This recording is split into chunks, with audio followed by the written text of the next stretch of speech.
You're listening to Podketeers. Welcome to episode 480 of Podketeers. This week, our pal Jason jumps back into the podcasting chair after a lengthy hiatus to talk about changes in the Disney company over the last several years from the point of view of someone working in and around the parks. He also shares his experiences playing foot golf on a Disney golf course. Disney posts a video teasing 2 new villains for Oogie Boogie Bash. We have some auction updates as we continue our efforts to raise money for the Children's Hospital of Orange County. Jason also shares his experience and some tips for Dreamlight Valley and Speedstorm. And we wrap up our history segment, Great Moments, with Mr. Andrew with some facts about 1991 and 1992. Remember that if you're listening to this on release week, we have some auctions over on our Instagram account. As I mentioned just a moment ago, we are trying to raise money for the Children's Hospital of Orange County, also known as CHOC.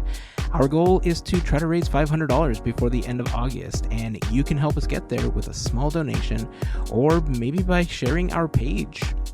You can go to teamboatwillie.com. It's just like Steamboat Willie, but without the S.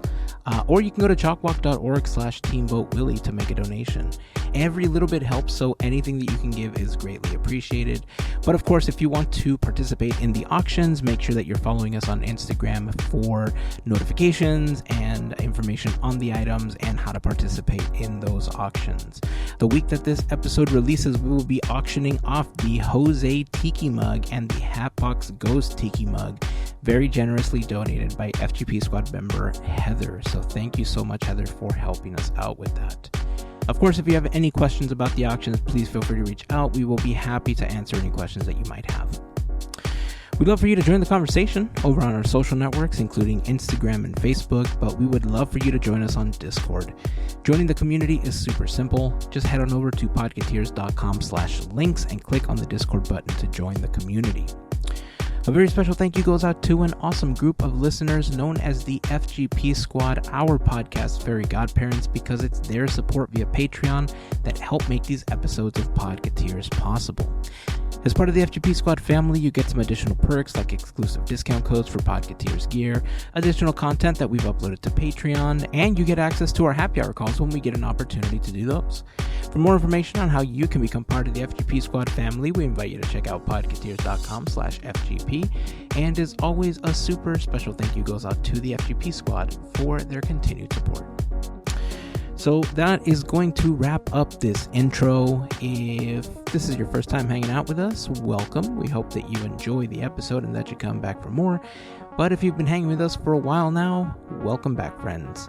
Here is episode 480 of Podketeers.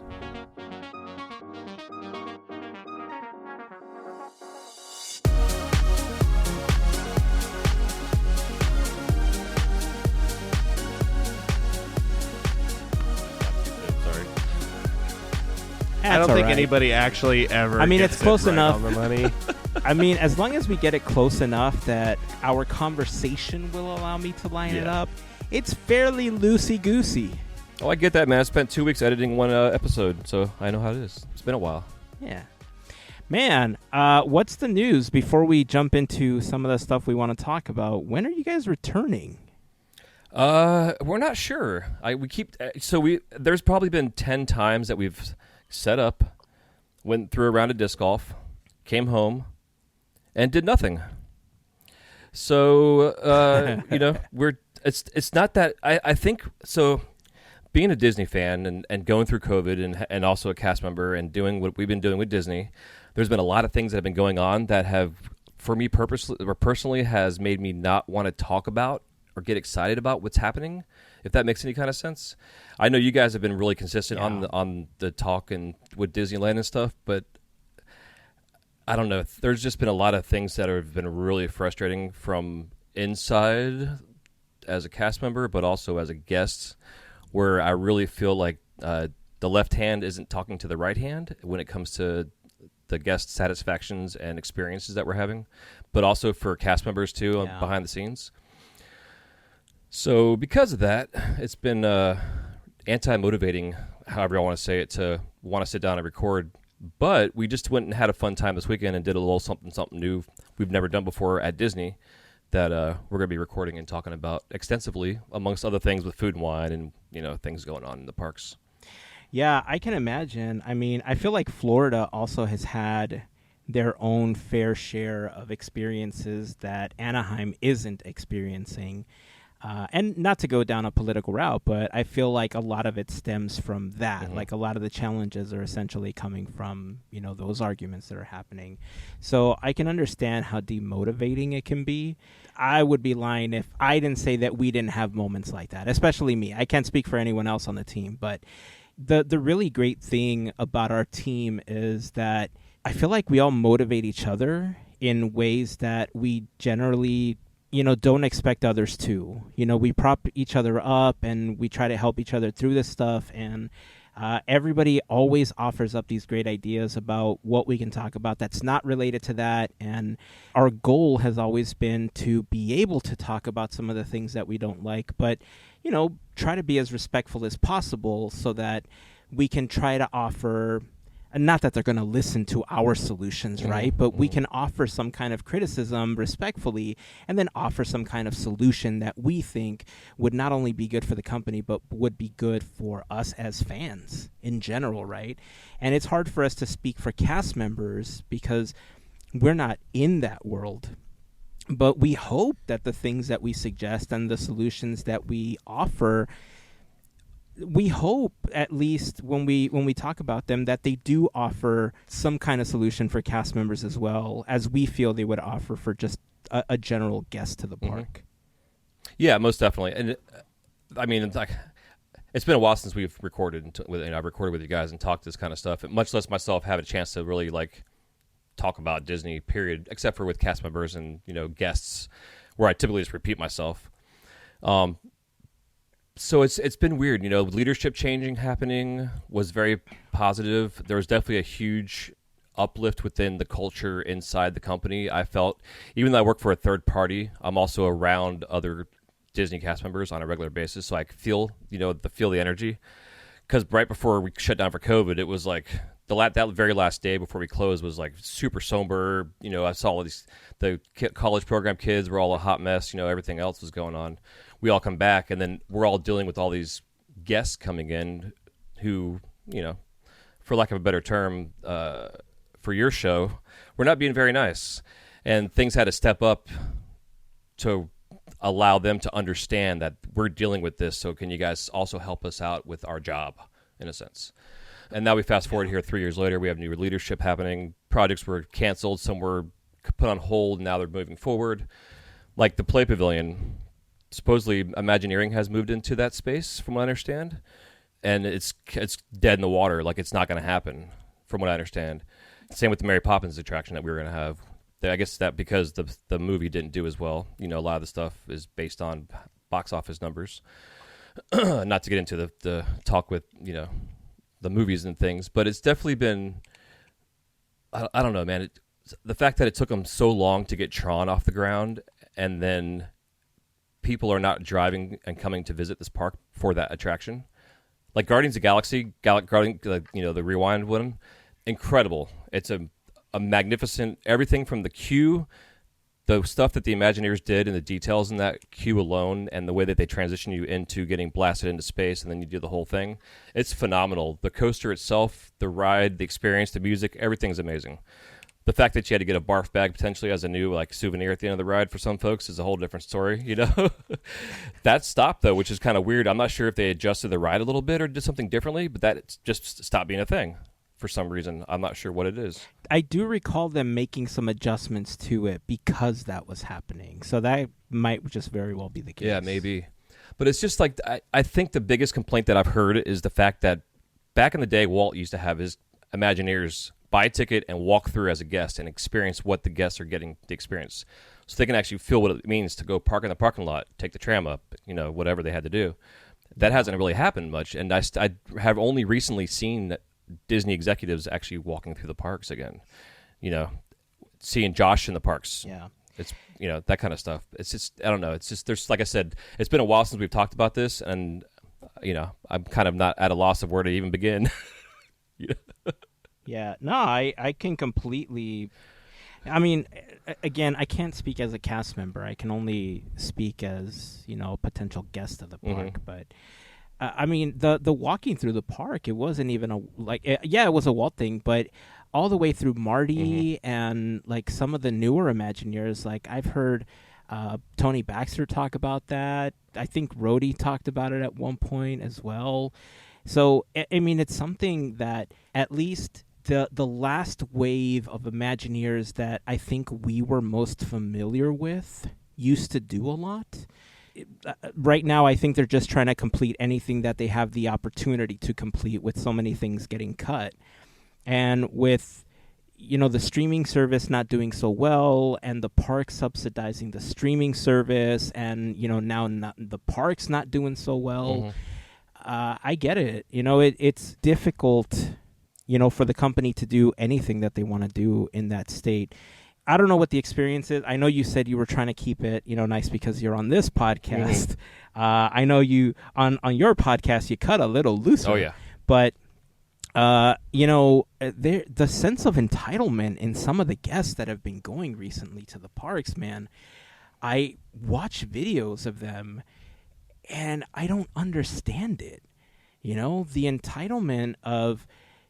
This place is supposed to be magical for everyone that goes, and you can see that they feel that it's like it's only for them.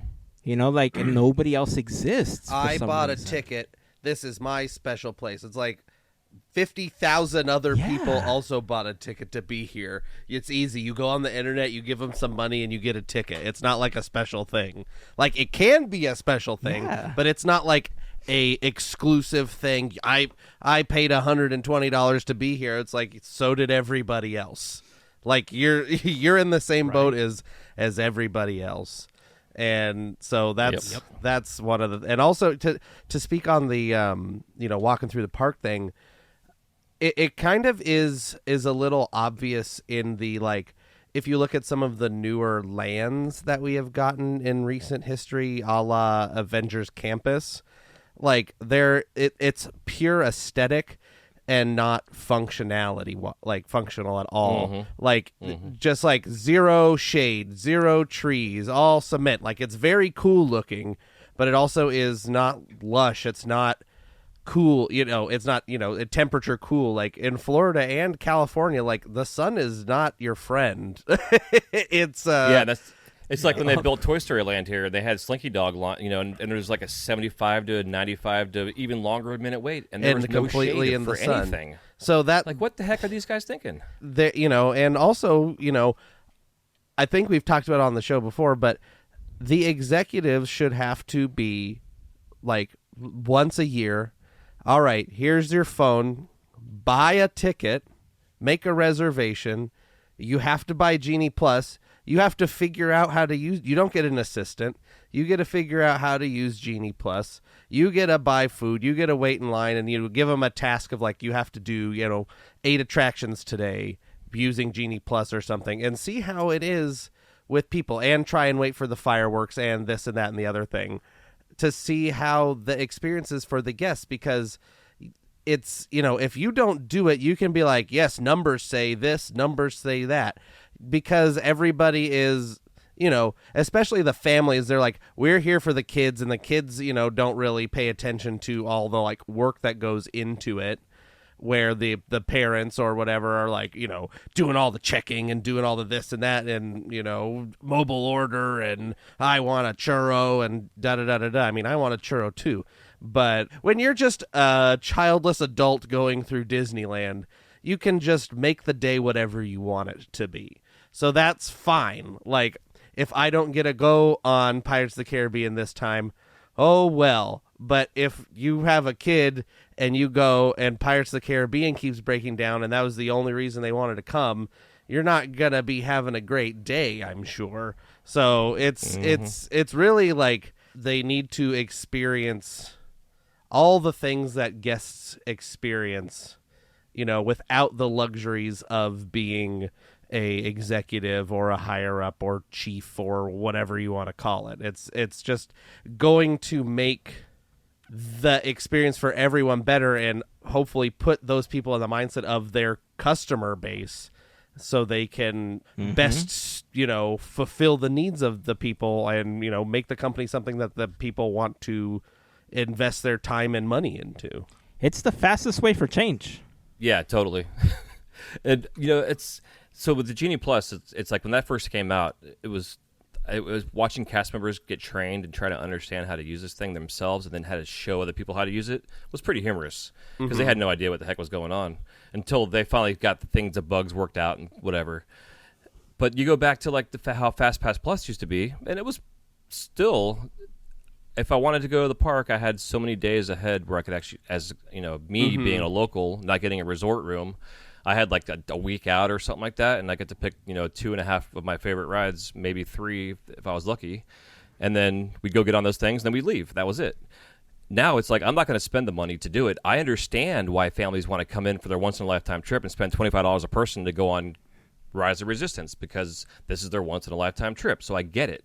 Disney's understanding that too. But for the majority of the people that come to the parks, especially for you guys, being that yours is a local park, there are consistently people that are coming in, trying to use Genie Plus or whatever else, and it's getting bogged down where like the Genie Plus line is longer than the freaking standard standby wait line. And from what I understand, it's 100 people in the Genie Plus line for every one person in standby. So if you have 3,000 people in the Genie Plus line, imagine the 100 people waiting in the standby. They're going to sit there for 6 hours or longer waiting for all these people to go in and get on their ride. Exactly. I've heard I've also heard 10 groups to one group. I think it all depends on the size of the queue and stuff like that. But it's ridiculous 10 to 1 general ratio for Genie Plus, Lightning Lane stuff. And it's pretty crazy. And supposedly, the rumor that I've been hearing around the campfire is that the Genie Plus name is going to be going away, and it's going to be going back to a FastPass Plus situation, very similar to what Genie Plus is, but you're just going to have to pay for your Fast Passes, like what you guys had, like with the Max Pass thing. It seemed like that actually kind of worked. Genie Plus is just a bad name. Like, everybody really knows Magic Key is a bad name and Genie Plus is a bad name, but they had to do it to differentiate it from the names that everybody likes already. So if they have a bad name for a while and then they're like, well, everybody complained, so we're going to bring it back to the old name, but it's still, you're going to be paying for it. It's, they'll be like, well, we got our Fast Passes back. That was the thing. They didn't want to call it the same thing because since they were going to charge, they didn't want people to say, wait a second. Back in my day, we used to go scan our passes in a little machine that gave us a green light and a piece of paper that gave us a return time. And I miss those days. And I could sell that paper on eBay for $5.99 now. Back on Hatbox Ghost Day, we got tons of those. It's so funny. But like recently we were sitting on the couch on a Sunday earlier in the day. We're like, let's go to the park tonight to Magic Kingdom, and we haven't had a chance to watch Happily Ever After since it's made its return. And it was my transition from Wishes, which is what I grew up with. I was blessed to be there for the last night of Wishes, and then I waited probably about a year almost to see Happily Ever After for the first time. Even though I heard it, I just ignored it. And I've heard the soundtrack since, but also have ignored watching the show. So Julie and I were like early in the morning, like, hey, let's go to the park. And we're like, yeah, let's not go to the park. It's too hot, whatever. Well, like 7 o'clock came around, and I was like, hey, let's go to Magic Kingdom. So we that fast made reservations, got dressed, got in the car. And by the time the fireworks were starting, we were heading for Haunted Mansion. And we did Haunted Mansion, Thunder Mountain Railroad, Pirates, and then left. And we have our little way of going to the Contemporary Resort, take the monorail over to the TTC, get in our car, and get the heck out of there. In like a matter of 3 hours, we went there and did our thing. But the beauty of it was I actually felt like I was back to where I was before COVID, enjoying being in this park. I was skipping around like a freaking 5-year-old kid. Nowhere near my wife. Like, she's out there listening to this, whatever, and I'm out there just in my own little world, just singing the songs and, like I said, skipping around like a damn kid. Mm-hmm. And I hadn't experienced that magical feeling of being in Disney in 5 years, if not longer, where I actually was enjoying myself. It was also at nighttime, and it was a little bit cooler out, but there was nobody around me. It was just a weird sensation. And then fast forward here to recently, we go to day 1 of Food and Wine. For whatever reason, Disney decides to schedule their very first extended extra hours, extra magic night at Epcot on the same day that they have the first day of Food and Wine. So we get there at like 7 o'clock-ish, for the last 2 hours of the night, and that's when everybody there for the extra magic night can start coming into the park also. So not only was it packed from Food and Wine day one, but it was even more full from all these other idiots that are coming in that spent their extra $165 to be there for 3 hours to ride 3 Caballeros. I don't know why.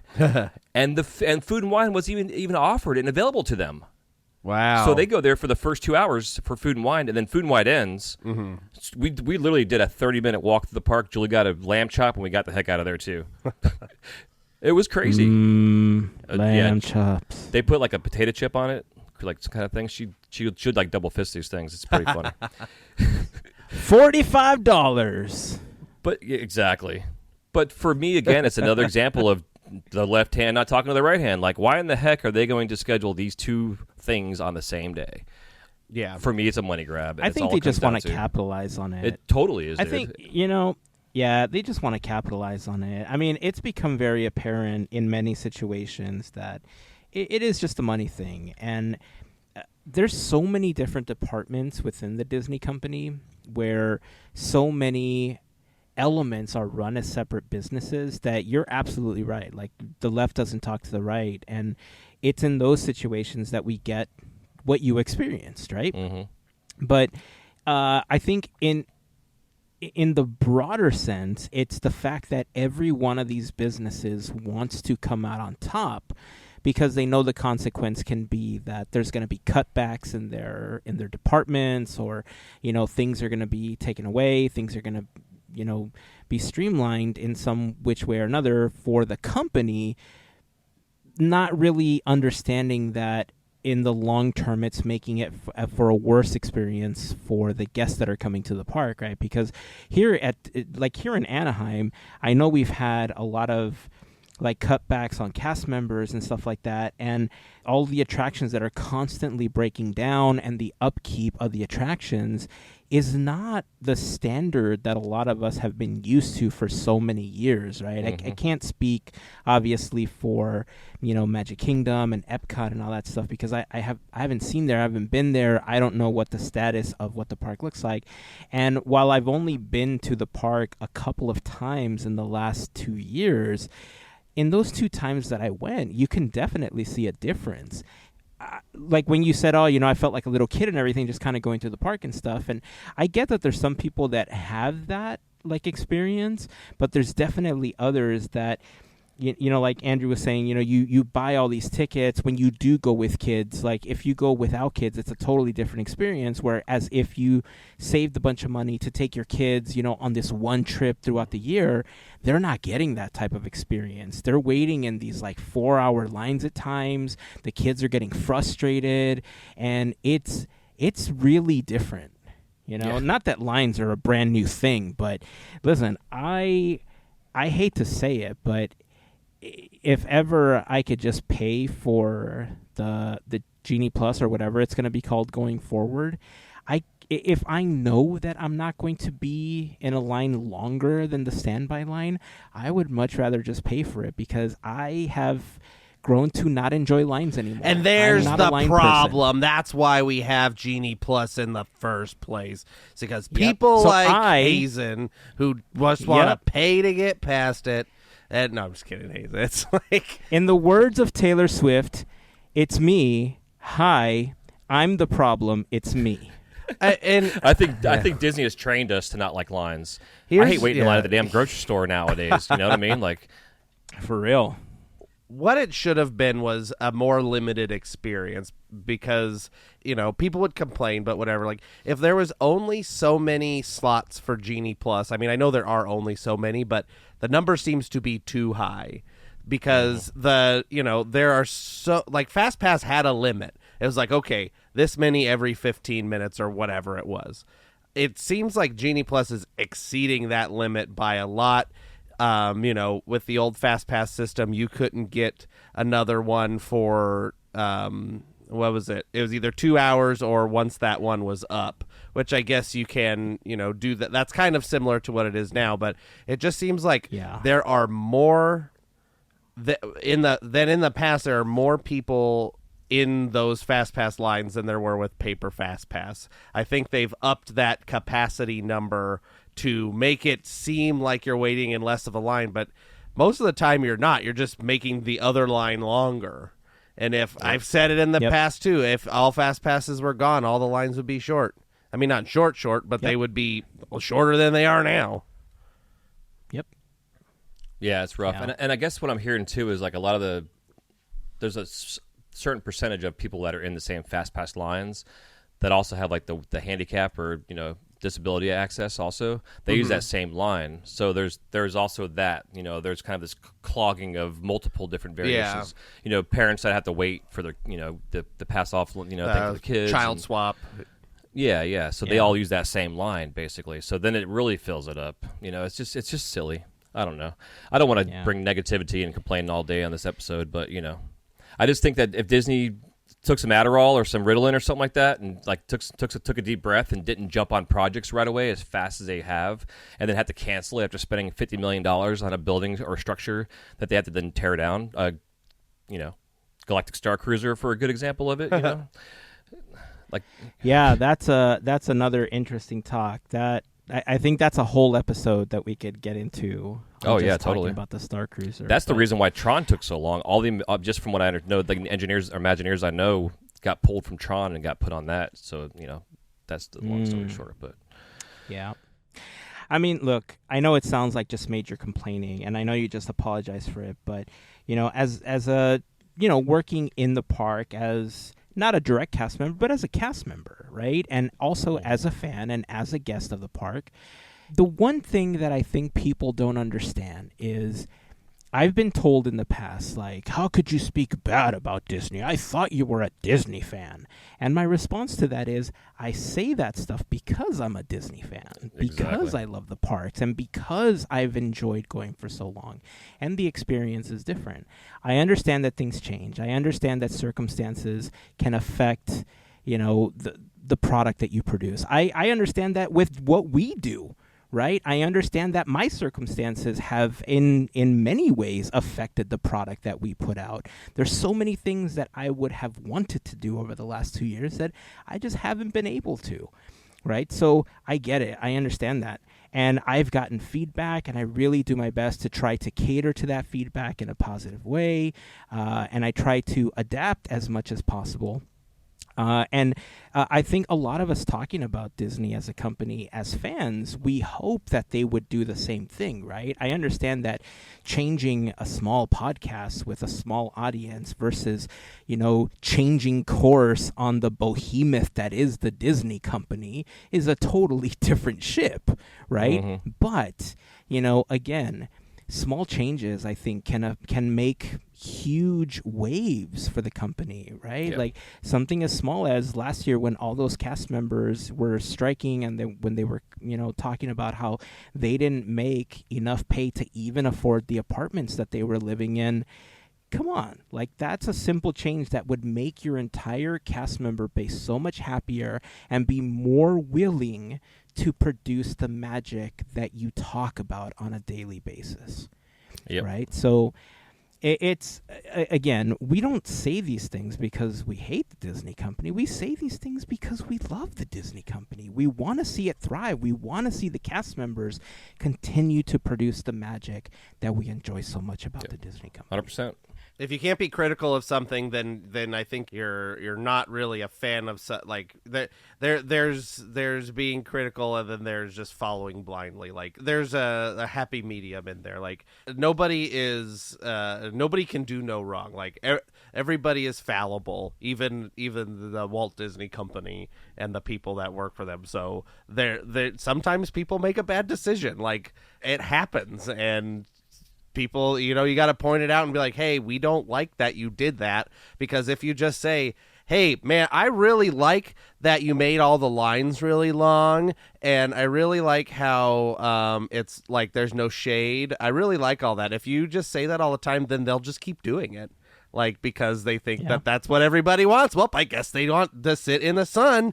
I don't know what to say. Everybody loves the sun, so we're all right. Fifth gate to Walt Disney World is the no shade park. It's just a big parking lot, and everybody gets to stand in the sun. Well, that's what they seem to want. If you don't tell people you don't like something, or use your dollar in a way that to say, hey, I like this or I don't like this, then nothing's going to be different. Well said. Yeah, very true. Well said.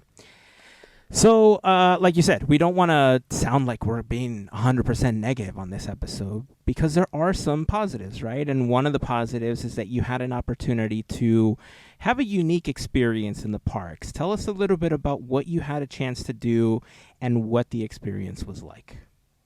We went and played foot golf on Disney property, which was very fun.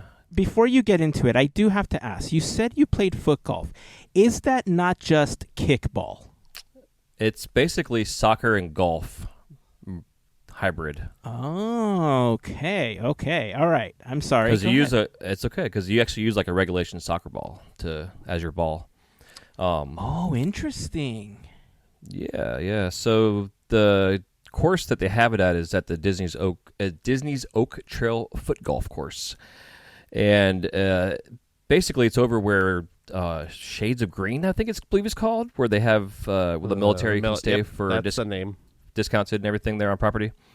And basically the hole, I believe the hole is like 18 inches round. It's like a big bowl in the ground, and it has a little flag in the middle of it. And it's actually on the golf course. It's on a 9-hole golf course. So the way the tee times are set up, they're staggered so that the ball golfers play the majority of the first half of the day, or first 2/3, and then the foot golfers come in and then they play their thing. And they have a tee like you would if you're playing golf. It's its own little tee on the same tee box that you play from. It's got its own little stopper gimmicks that let you know that's where you have to hit your ball from. And it's just like regular golf. It takes 3 shots, 4 shots, 5 shots to get in the hole. You get a little scorecard. I was hoping we could drive a golf cart around, but we didn't get that opportunity because you have to walk the entire thing, which is fine because it was gorgeous. And I also set it up to where we were playing at sunset. So we had, the oaks and the trees and all the gorgeousness happening at sunset behind us on this magnificent green. I mean, the way Disney does everything right. I mean, even though we're complaining about all these things they're doing wrong. But, for the most part, when they do it right. And, so it was magnificent. And it was actually pretty busy. I thought I got the last tee time. There was like 4 other families behind us that were playing. And we all kind of, finished off right as the sun was going down. And you just start off and if you can kick a soccer ball, you kick a soccer ball down the fairway as far as you can and walk up to it and then kick it again. And Julie and I have been playing frisbee golf or disc golf for a couple of years now. I've been playing for almost 15 years on and off myself. She started playing during COVID. And so the whole golf thing, she's played what we call ball golf, like traditional golf also. So we're both like, hey, this is just a new golf to add to our repertoire that we've never played before. For annual pass holders, depending on your level of your pass, you can actually play for free certain days of the week, unlimited in a sense. And then cast members get a discount. I think my discount was like 40% off or something like that. But normally it's like $25 a person to play. Which isn't bad in general. No, for what it is, for the experience. Yeah, it's pretty cool. They've got a huge clubhouse.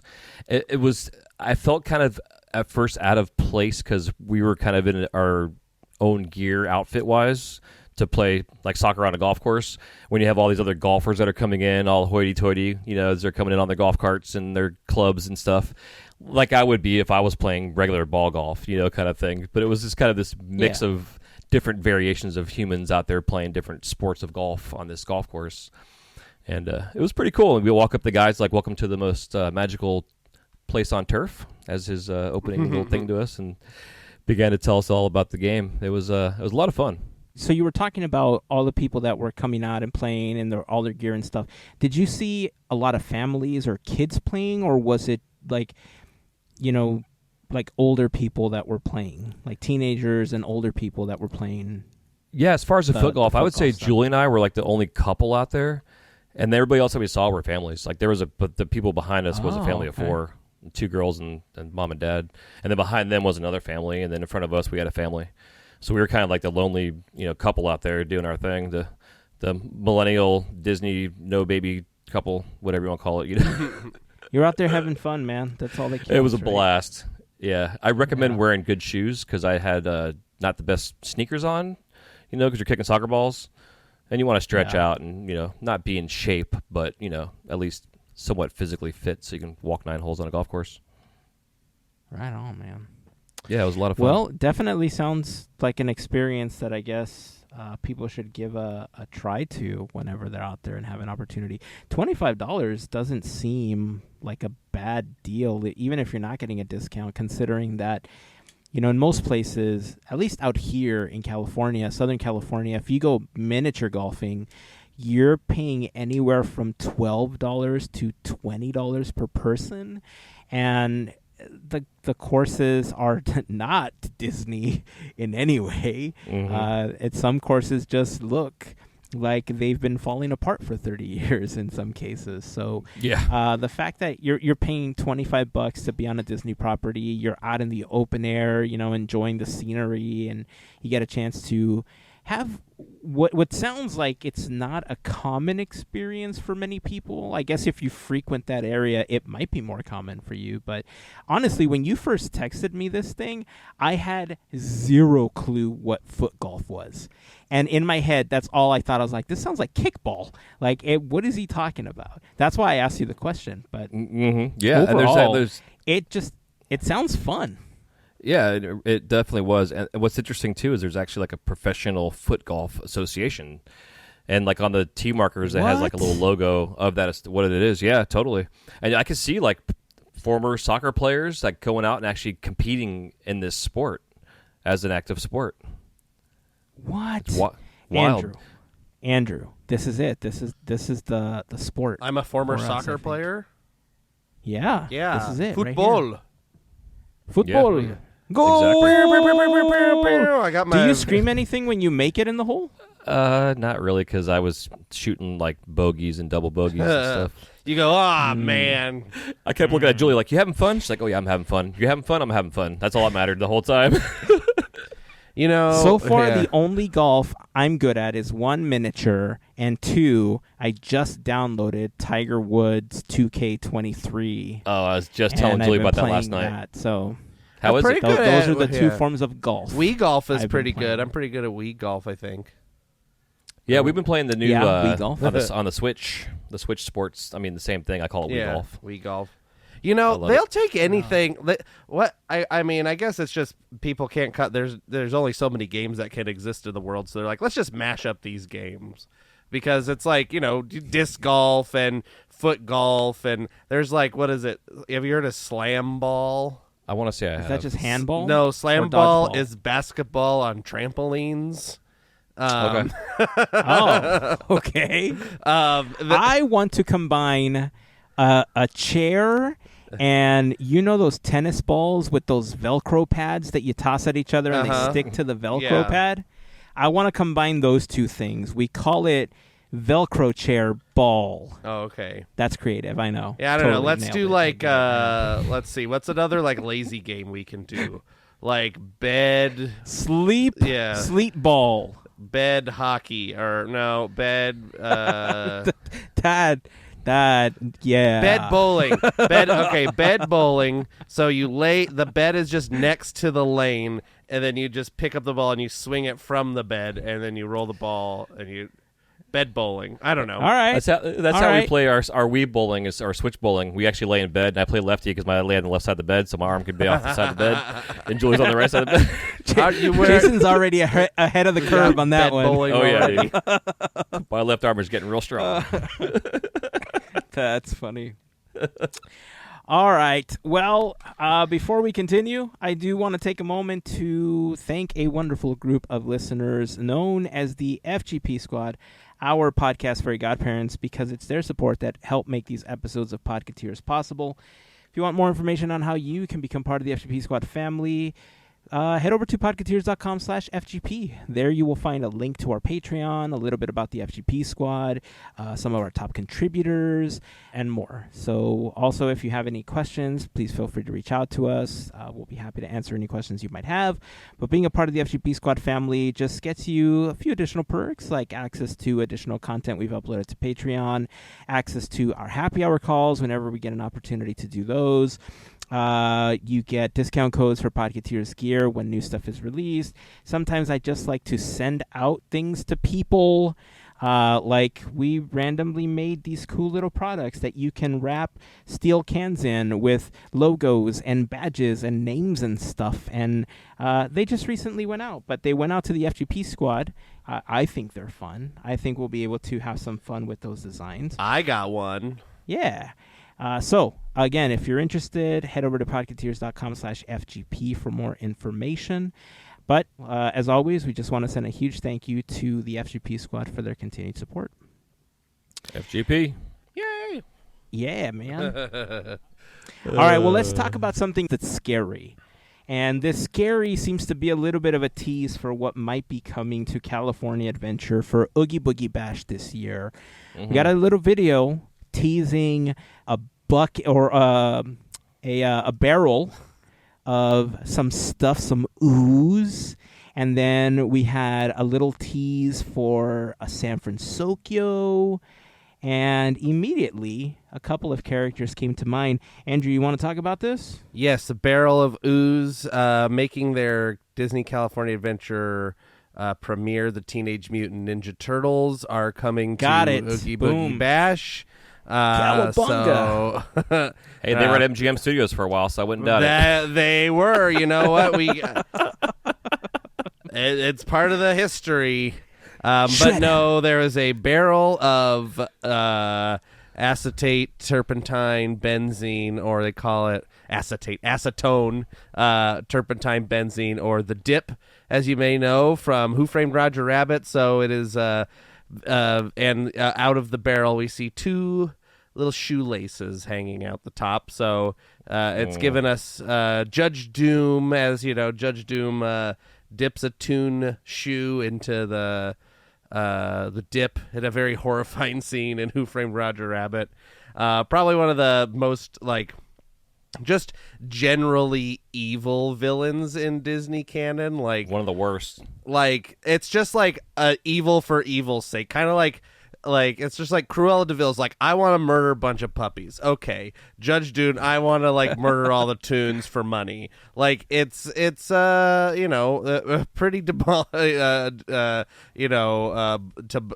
I can't even talk.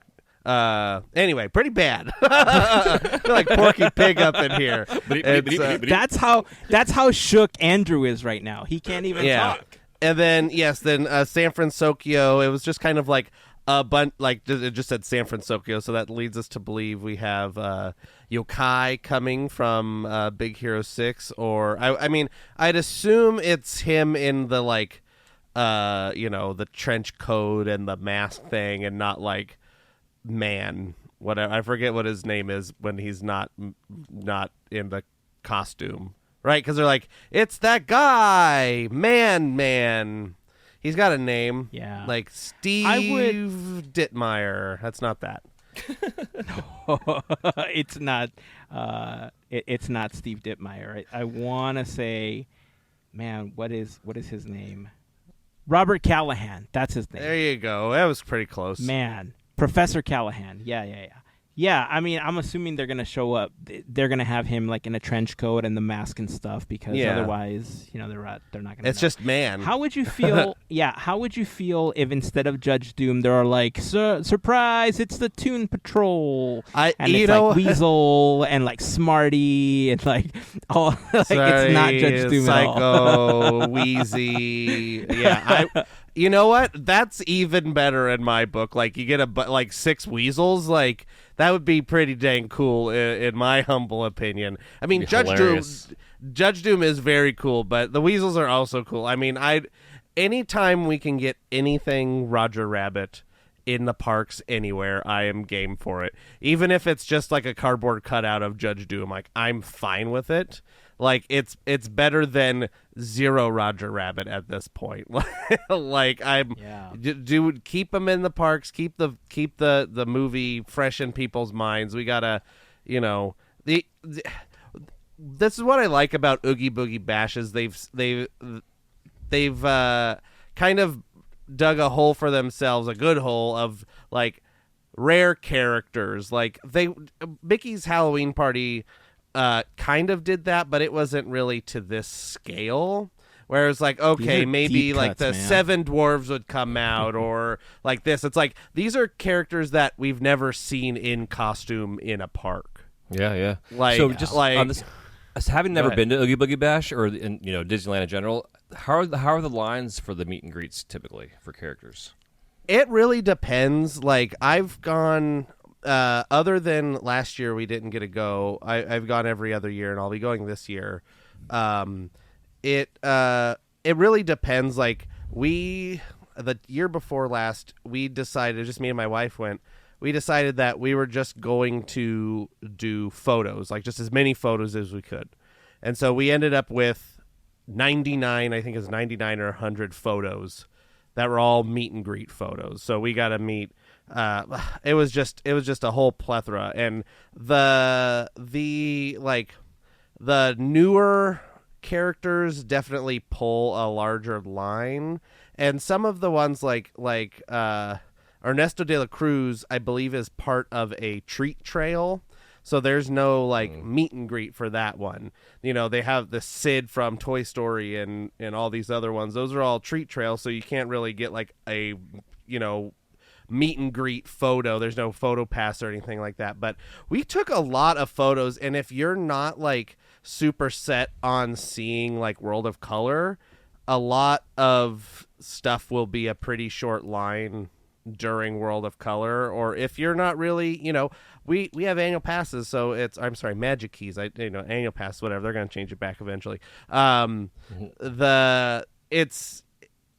don't need to ride the rides when I'm there necessarily because I just did that. I can do that anytime. This the whole point of the ticketed event is to do the things that are exclusive to the ticketed event. So characters are one of those things, and the longest we waited for a character was for Mickey and Minnie.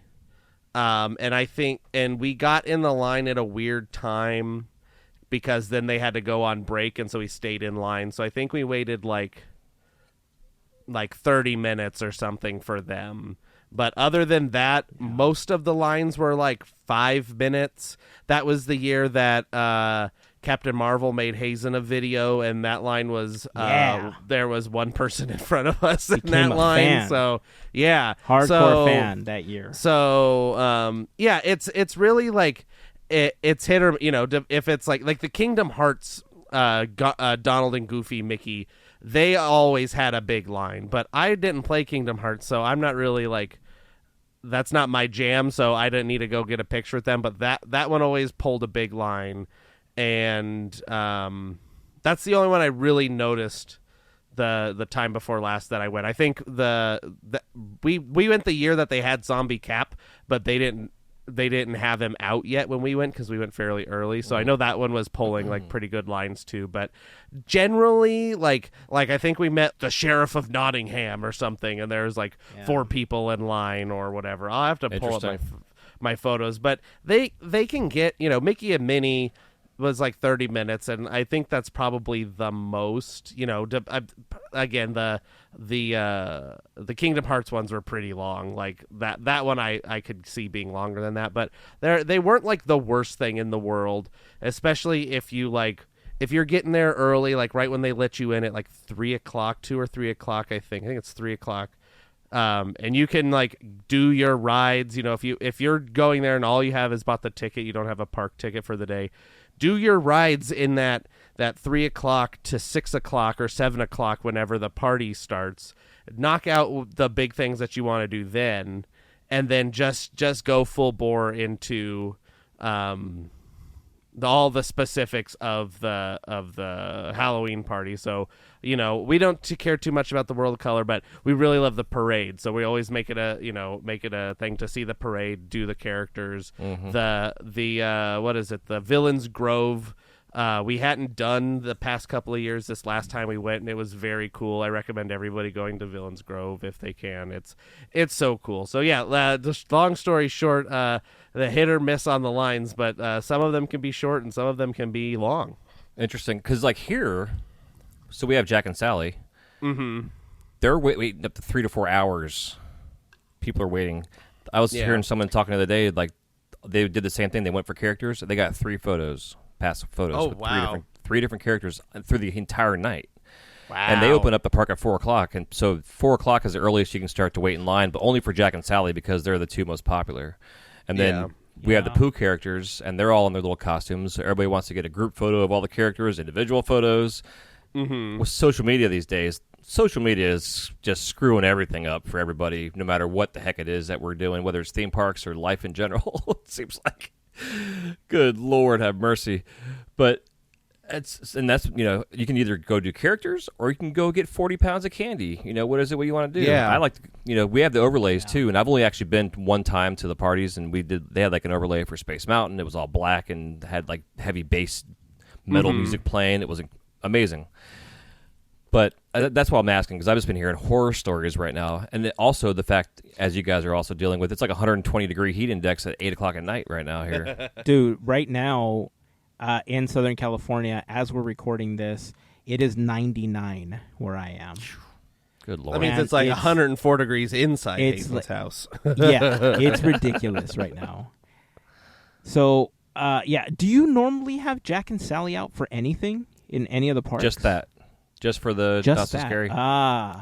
See, So they're at Jack Disneyland. and Sally, yeah. they're at Disneyland, and they post up by the Haunted Mansion frequently. Well, So no, they have here, they have their own little deal now. They're in Right, the shop. Right, but what I'm saying is that they're actually like frequently out in that area. Oh, so yeah, sorry. It's not just for the Halloween parties here. So the last time that we went was probably 4 or 5 years ago now, maybe about 5 years. It was, I think, the last year that they did it at Disneyland before they moved it to California Adventure and made it Oogie Boogie Bash. It was when it was still Mickey's Halloween Party, so 5, maybe 6 years at this point. Mm-hmm. And Jack and Sally had one of the shortest lines. Like theirs was like a 15-minute line because Wow. they're out so frequently, and because I think a lot of locals tend to go to these things. Now, to address the comment that you just made about social media, the best advice I can give anyone when it comes to these is don't buy a ticket for the first like 3 or 4 days or the first week. Always wait. It might be and sound cool that you're getting it on like opening week or whatever, but that's the week that everyone's going to go out and try to record content because the they want to social be the media first people. to post it.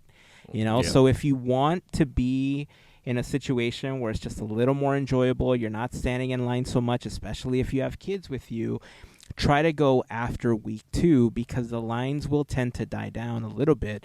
And that's just not for things like Oogie Boogie Bash, especially here in California when they do the After Dark events, the Princess Night, Star Wars Night.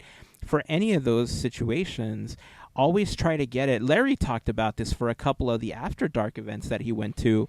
Night 3 and beyond was way easier in the line than it was the first couple of nights because there wasn't as many people trying to, record their content. So best advice we can give you is wait for a few days. Never get like the first couple of days of an event. Makes sense. Unless to they're me. giving something away. Yeah, unless they're giving something away and they're like, night 1, we're going to give this limited edition thing and you really want that thing, that's different. But if you can just wait, just wait a few days. I don't know if you guys have it this year, but the sipper that they have this year for us, it's like the candy wagon from Nightmare Before Christmas, and it has all the Lock, Stock, looks and Barrel, cool. whatever their names are. It's super gnarly. That looks It's super like- cool, man. Yeah. Yeah, it makes me want to go. We get go a just for rehash that. of a Mickey mummy. Oh, No, how about I that? think they had. Let's see. I think they might have the mayor's car. Oh, they do have it for us? For Let's like see. here in Anaheim? I think so. I think that was. Hold on. There was some announcement somewhere, but I can't find it now. So, oh well. I thought maybe it was just a Disney World thing, and I got them mixed up. I get them all confused man. myself. That'd be a fun job to have, to be like a popcorn bucket sipper designer. Yeah. Dude. Let's try and make a toy, and then we just have to put the tiniest compartment in it. Is basically what you got to do. I saw there was a Minnie Mouse, I think, that you guys got where she was in costume. Yeah, there's like one I of don't the know if Sanderson they. sisters. Yeah, oh yeah, exactly. yes, that's a sipper. Yeah. Yeah. Oh, I thought it was a popcorn bucket. No, I think I don't know. Maybe it is a popcorn bucket. Who knows? Who can tell? It's a big plastic toy. Who cares? Man, that's insane. Because Well, we've got those I from mean, the all of 50th. We these had the things- popcorn bucket and the sipper. Yeah. I mean, I love collecting the popcorn buckets. I love collecting the sippers. The Hatbox Ghost sipper is seriously the bane of my existence right now because the one that was in the parks, they sold for like one day. And I have a feeling that they're saying that they're sold out, but they're waiting until Oogie Boogie Bash or for like the Halloween season to fully kick in for them to be like, surprise, we have more. And that's when I want to try to get it if they have it. But that's like the one sipper. I remember when the Hitchhiking Ghosts came out, I was all about those, and I'm so happy that I own those. I do have a Jack sipper. Like, it's a big, like, Jack Skellington with the lanky arms and legs. It's, like, super cool. But that Hatbox Ghost one, man, I feel like if I ever wanted my collection to be complete, it would need that Hatbox Ghost in it. So, yeah, I got to keep my eye out for that one. Hey, speaking of sippers and popcorn buckets, we got some auctions on the Podketeers Instagram account. We are trying to raise money to help the children. You know, if you're out trying to purchase one of these items, you could be spending hundreds of dollars on eBay for it and make a scalper happy, or you can spend hundreds of dollars on one of the ones we have posted, but you're helping the children. That's fantastic, I think. So if you're interested, we have a couple of items. If you're listening to this release week, we have the Jose Tiki mug up for auction. We have a Hatbox Ghost Tiki mug also up for auction. Special thanks to FGP Squad member Heather for providing those. Jason and Julie provided a Figment popcorn bucket, which we posted over the weekend. But it's going to be up again. That transaction did not go through, so we're going to be posting that one again very soon. I think we have a week or so to continue fundraising for the Children's Hospital. If we're unable to post it and have it go towards the Children's Hospital, we're going to hold off on it, and then we have a couple of other fundraising efforts, including a cancer walk that we're going to be doing, where we can also put it up for auction there. So if you were interested in the Figment popcorn bucket, don't worry. Like I said, that transaction didn't go through, so we're going to be posting that again soon.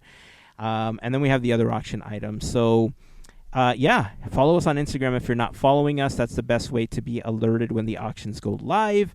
And if you have any questions, please feel free to reach out to us. If you're not a member of our Discord community, you can head over there and ask any questions to us there.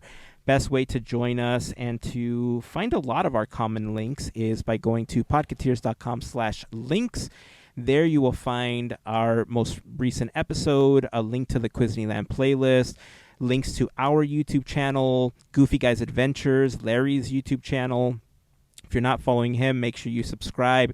He frequently live streams from the park, so you can check that out as well. And, of course, links to our Patreon and our Discord. So podketeers.com/links, fastest way to get all the most commonly asked for links on the Podketeers site. I've been actually holding off on this conversation a little bit because I know what a big Speedstorm fan and Dreamlight Valley fan you are. Jason, I'm talking to you on this one because I know Andrew and Mel have dropped off a little bit. I've been the one that's been playing a little bit more than they have. I think they're waiting for the next Star Path to come through. I don't know. I'm being lazy. My Switch is right here, and I just have not. It sits next to the bed, and I just don't play it. I play Monopoly instead. I'm addicted to Monopoly right now. That's the problem. Well, there you go. You're addicted to Monopoly, but that's fine. I mean, there really isn't much to do in Disney Dreamlight Valley outside of the Vanellope quest that you can do to add her into the valley. But once you kind of max her out, there's not a lot to do. So your thoughts on where we are in Dreamlight Valley, Vanellope, the upcoming update with Belle, and then I want to hear your experience with Speedstorm. But let's start with Dreamlight Valley. Yeah, so I'm actually going to back up to COVID when I was somewhat reintroduced back into playing games again, like something I had always done, always part of my life, playing video games since I was, the Atari playing Pong. I mean, literally like back that far. And then I got to a point to where I became a parent and time kind of got away from me and I became more of a hustler as far as my businesses, as you and I, Hazen, were talking about, like the drive to we both had podcasts we were doing to get our businesses going and really striving to take every little extra minute that I had in my life was dedicated to my business, which was not healthy, which you and I both had talked. We came to find out the hard way. Oh, yeah. And COVID made us both just stop and take a breath, And at that same time is when Animal Crossing, the new version, came out, and my wife got the game, and I was really envious of sitting and watching her play this super relaxing, fun little chill game, and then she got to a point to where then she was able to do like all the landscaping and move things around and stuff, and that's when I really got envious with it, because for me, like, I'm a glass blower and an artist is what I do, but I have an engineering brain, which is kind of with my glass that I do is scratches lots of itches. I do lots of engineering with my glass also, but yeah. Before 2008 happened, I was going to go to school for landscape architecture, and I have slightly obsessed with outdoor lighting. My wife loves when we're out in places, and she's like, "Look at this outdoor lighting, honey!" Just like rubbing, kind of razzing me about it because she knows I'm going to say something about this outdoor lighting that we're walking around. So, introducing Dreamlight Valley, she starts playing this thing, and I'm like, "What is this?" And we both kind of knew about it, and then I started watching her playing it, and I'm like, "I got to get this game." She has her old PS4. We bought the PS5 for Harry Potter specifically, as you may have also, because we had to get it before it was released for the PS4. So I would sit in the bedroom on our TV in here and play Dreamlight. She'd be in the living room playing Dreamlight, and we'd have conversations across the house about what we were doing. She would finish every task, everything that was needed to be done, right? I think I have 4 or 5 characters that have actually completed all of their tasks. I'm taking my time, dude. I spend more time, like I'm actually designing and building and doing things that I have wanted to do within a game my entire life than I have access now to do it, especially when I'm playing on the PS5, just because the graphics are incredible. Some of the nuances of like a ratio of like, say, like a carpet compared to like having a planter set up, like the Figment planter, the way that round shape is, you can't perfectly put it in the middle of a space if there's concrete or a path underneath it. The squares are different sizes, right? The grid doesn't line up properly, and my OCD goes insane. So I had to design a garden around this thing to make it look symmetrical, right? Mm-hmm. But I have gotten completely immersed into not really the storylines per se at first, but really just the fact that I can go in there and just create my own space for the characters specifically. And I'm loving the interaction with the characters, the mechanics of everything. Early on with Minnie, that was probably my very first attachment to this game, was when Minnie first came into the game and I was seeing her blurping in and out. Yeah. And I was feeling heartbroken for Mickey. You know what I mean? Like I was just getting completely attached to this thing. It's crazy, fast right? Forward, oh yeah, totally, bro. And then I started like really paying attention to the nuances of like just the soundtrack and how like in the background, depending on your character you're with, when it's the hour passes, the clock in the background starts to tick, and it makes music to a certain character, maybe who you're playing with, or just like the MICKAYMOUSE, but it makes that tone in the background. Which also lets you know that, hey, I've been playing for 7 hours, kind of thing.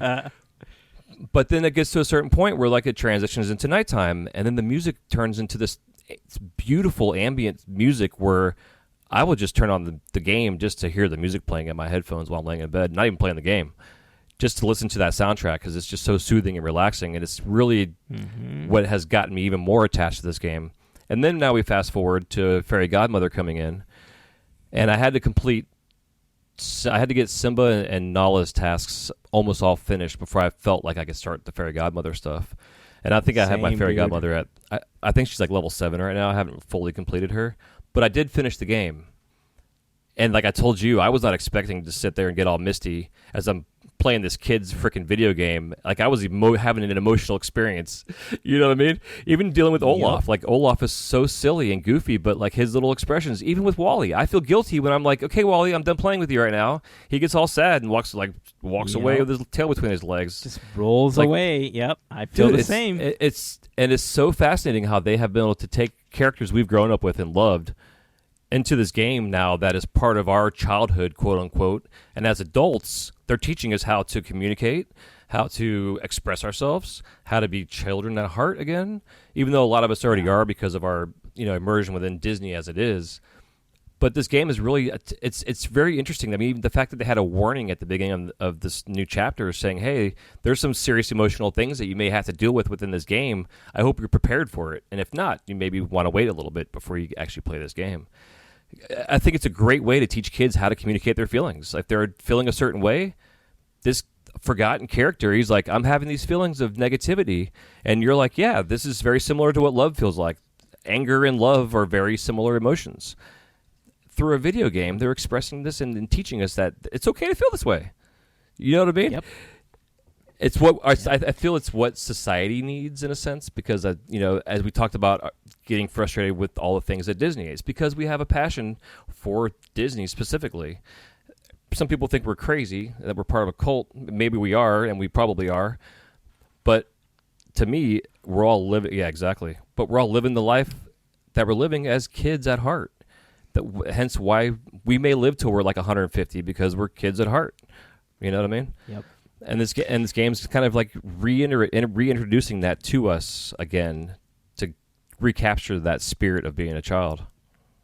Yeah. So when Jason said, I looked down a little bit because I made myself a hat that says Disney Adult on it. And that is what I'm wearing as we are recording this episode. So I totally get it. The thing about Disney is for a long time, I can't speak for anybody else, right? But I think I've talked about this a little bit where, Disneyland was or is a place that I've always seen as like it's on the plaque, right? Like you kind of walk in, you become a kid, you try to enjoy this bubble that you're in, to the most of your ability.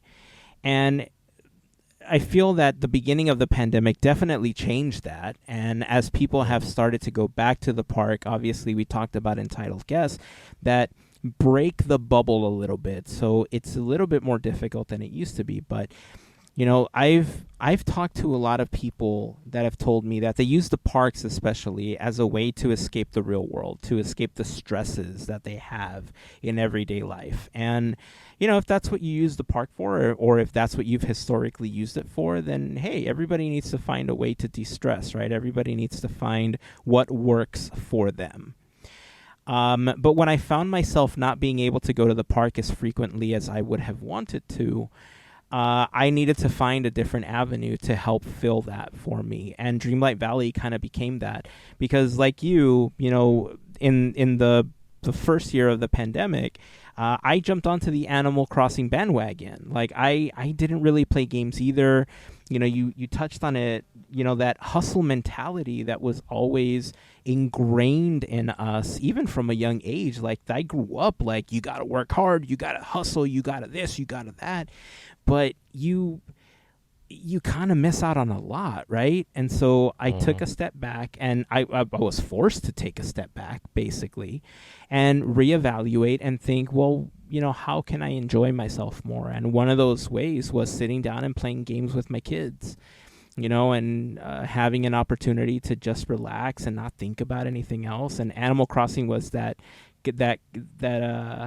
door that brought us back in, right? That door swung right open, and we had this cozy game where you could just run around, and the same, like the music, the graphics were just like cutesy, and they there was nothing that you couldn't not enjoy about it. Like that's a double negative, but like you could fish, you could catch bugs, you could plant whatever, and it just felt like, fun, right? And so Dreamlight Valley came around, and it gave us all that same satisfaction that Animal Crossing had, but now it had all these Disney elements to it, and it had all these opportunities to play around. It's like digital action figures, right? Like if you think back from when you were a kid, you had all these action figures and all these like little like plushies or whatever of all your Disney characters and stuff, and you used to sit there and talk to them, play with them, and it's the core story of Dreamlight Valley.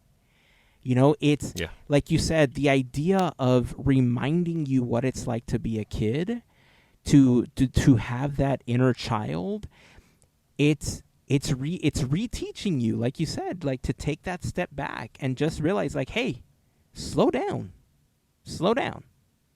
Yep. Take a step back, enjoy what you're doing, and that's kind of where I fell. And that's why, like, for me, especially, like I said, since I haven't had an opportunity to go to the parks as much as I would want to right now, it's kind of become that place for me to enjoy Disney that's just mine on Comfort a level zone. where it's my comfort zone. Exactly. That's what it is. Thank you, Andrew. But I'm at the point now where you are, where now I want to design the valley and start getting a little bit more creative about the things that I lay down, where and how, with a little bit more design, like elements behind it, right? Because this is where the only dynamic that I think is missing from this game that for me would just like make me melt and I probably would never play anything else is, you know how I told you I used to love playing the roller coaster tycoon games and stuff? Planet Coaster fixed that for me. Like it's kind of like an updated version of Roller Coaster Tycoon. It does a really good job. Like I've sat down and I've built, with my youngest, like we started building our own theme park in Planet Coaster. Like if Dreamlight Valley ever added an element where you could ride the vehicles and you can set up like a park, dude, I would never put the damn game down. So before I started playing Dreamlight, Julie and I were hanging out one night, and she's on her iPad and she's playing the Tycoon one that you're talking about, Roller Coaster Tycoon. And I was like, I've always enjoyed the game. I've never actually played it, but I've always enjoyed watching people do their thing with it, and I thought it was very creative. So I'm like, I wonder if there's a Disney game out there that I can do that with before Dreamlight Valley was even a concept or whatever. I'm sure it was being developed but not talked about yet. So I found Disney Magic Kingdoms, right?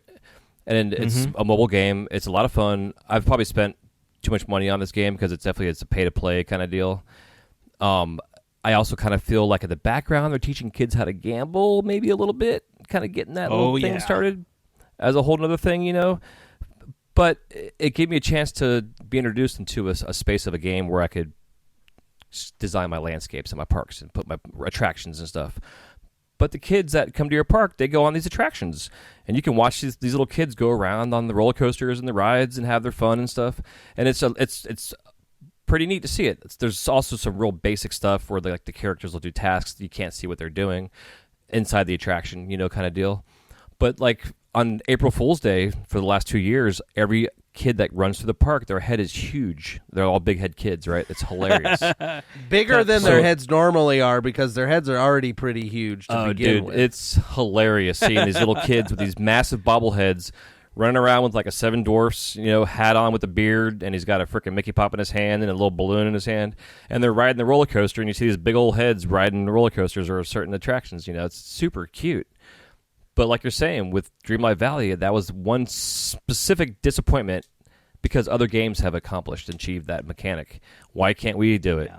The freaking Woody's carousel, man. I went on Reddit and I was like, this is going to make me crazy. How do I turn his music off?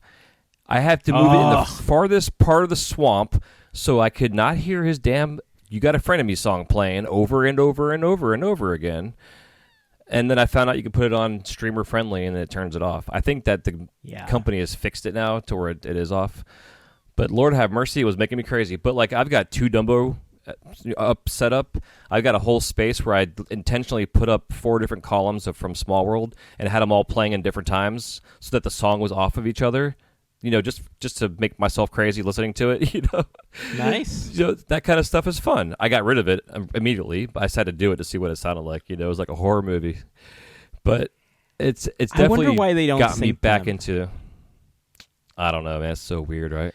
Yeah, you know what? I never play with the sound on. I don't know why. I just never really do. So my park probably sounds like a nightmare, like hellscape, because I got all kinds of stuff all next to each other. I got because I got a little I got a little theme park area. So I have the Dumbo. I have all the Small World columns. I have Woody there. I have the Fun Wheel. I have the everything. All the park things are all in the one area that all apparently make noise that I didn't know made noise. So I got to turn the sound on and see what kind of ghoulish nightmare I've Nightmarescape made you for have? myself. Yeah, Exactly. totally. But All like right, you're saying, Jason, like even favorite, like things like the favorite and yes, least favorite. yeah. As far as with the game, Dreamlight Valley. Yeah, characters. Least I was gonna- favorite and favorite. what? Favorite gem? Go. Amethyst. Yeah. I don't know. Like Amethyst. Ruby. so I would probably say least favorite character is probably Scar. Oh, interesting. A little pretentious for me. I wasn't sure how his story Okay. was going to end towards the end of the quests. Favorite character? It's going to sound crazy, but Elsa. I Oh, love getting her interesting. walking with me because of her opening music that starts off. It's a little bit of a let Yeah. it go into the unknown mix that just gets me every single time. And I was one of the people that didn't listen to Let It Go, so I actually love the song because I didn't hear it a million times. It's something with just the way that they compose it. Just I love Yeah. having her as walking around with me. She also minds and stuff with me too, so that's But I would say like depending on my tasks, I like having like the smaller characters like Woody and Buzz with me because I had them as minors also because I don't see them and they don't annoy me. Like Stitch. Stitch Yeah. is he's my least favorite character as it is, and he's super annoying just in life in general. So him going around Have with me is not going to happen. Have we, Andrew, on the podcast asked at any point, because I think we've had conversations off the podcast, but on the podcast, have you, Mel, and I talked about who our favorite and least favorite characters are? Not that I can think of, because I'm trying to think of some right now. So I don't think I have them right off the dome. So I don't think so. All right, well, I'm going to put you on the spot. Least favorite character and most favorite character. Least favorite character, it has to be Maui. Get his big old fat body out of my friggin' way when he throws his dang hook into the ground and he can't move past him. It's the worst. Maui is the worst character. And yes, it's very annoying, just like game mechanic wise. Worst character. I'm also not like a huge fan of Remy for an opposite reason. He's too small, and then I'm like, okay, I'm gonna go talk to Remy. Just kidding, I'm petting my pet. Oh, wait a minute. Like, just stay in one spot so I can talk to you. It's very like all those Buzz and Woody, the same thing. Like they're all so small.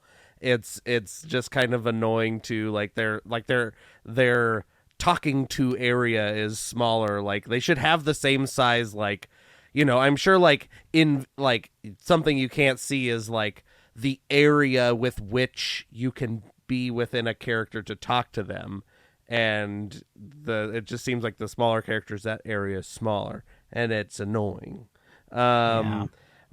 Favorite character, I'm trying to think of the character I go to the most, like for like partnering stuff, and I don't know. I probably, you know what? I like Goofy. I like Goofy in the game. Goofy's pretty good. He's got a stall. I see Goofy the most selling the pumpkins, buying the pumpkin seeds, selling pumpkins. I say hi to Goofy every time I go by him. He's when you go buy something from him, he's like, "Hey," I'm like, "What's up, Goof?"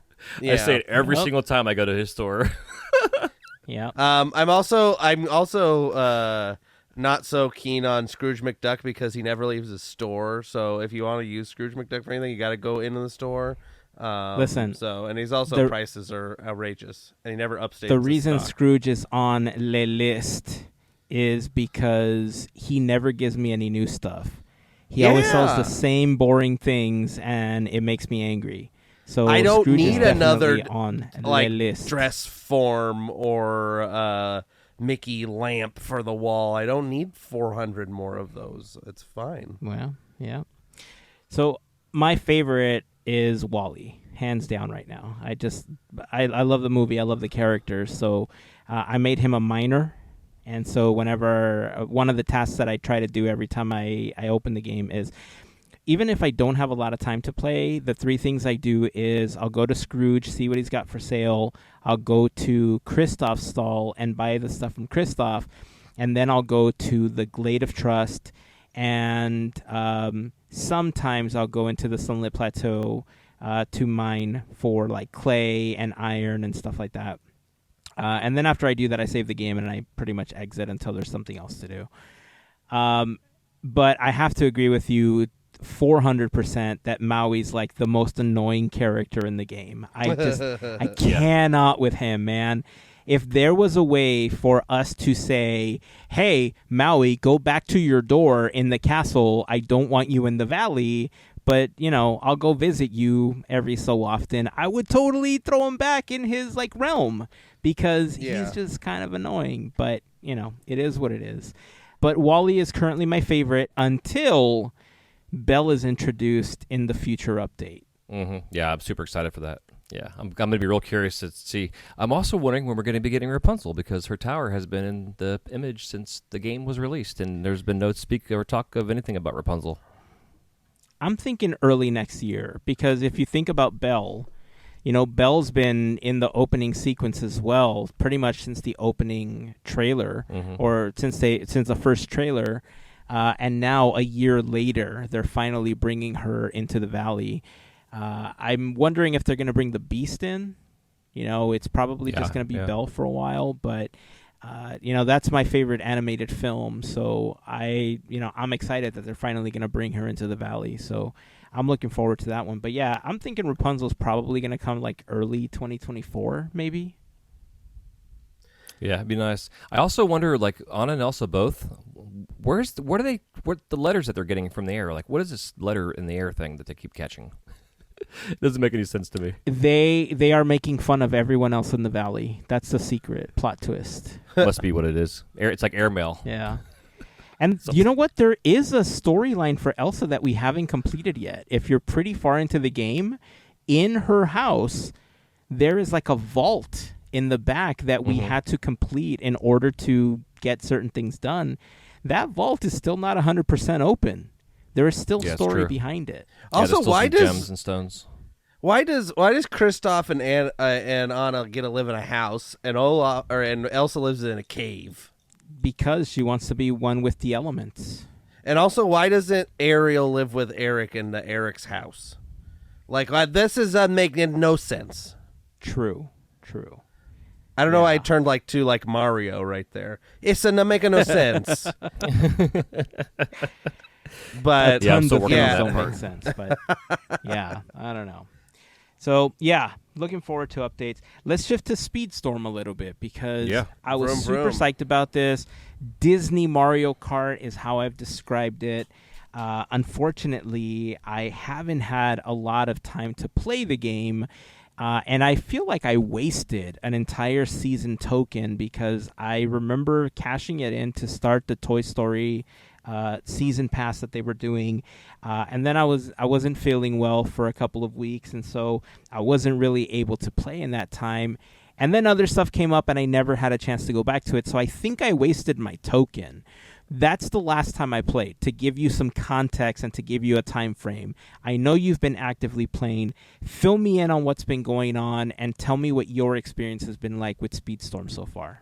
Yeah, so I would say overall, as far as like a genre within gaming goes, golf, that type of game is one of my favorites, but racing specifically has always been a favorite of mine. The ones that do it right, like the old Need for Speed games, like you give this like a little bit of an adrenaline rush from the game, and I actually find like my legs are tired the next day because I'm actually like, using my glutes and my quads, like I'm actually turning the car. I don't know, it's really strange, but like I get that into the game usually, right?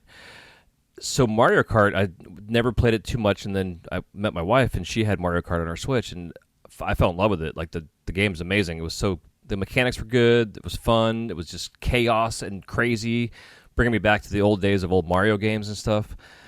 So I really appreciated that, but I was always wanting something like that, but better. And then Speedstorm comes out, and all my friends that I talk about this game with, I'm like, have you ever played Mario Kart? And I'm like, who have, then this is better. It takes all the elements of Mario Kart. It speeds it up a little bit as far as like the actual speed of the game and the way the racers go, with this fun element again of the Disney characters and the way that they've kind of given them all their own little personalities and their weapons and their vehicles. I love the fact that every time you get a shard or whatever the thing is you need for the characters, it says as first seen in blah blah blah time period of this movie, so it's like a little bit of an education. The numbers on their jerseys represent the year the movie came out. You know, those little kind of fun things. Even like I noticed with Stitch is one of the newer seasons in, even like the mirrors on his car are shaped like his eyes. And we got like a new fin for the back of his car that is similar to the shape of his ears. You can change the colors and stuff to match his suit. I mean, it's really fun stuff.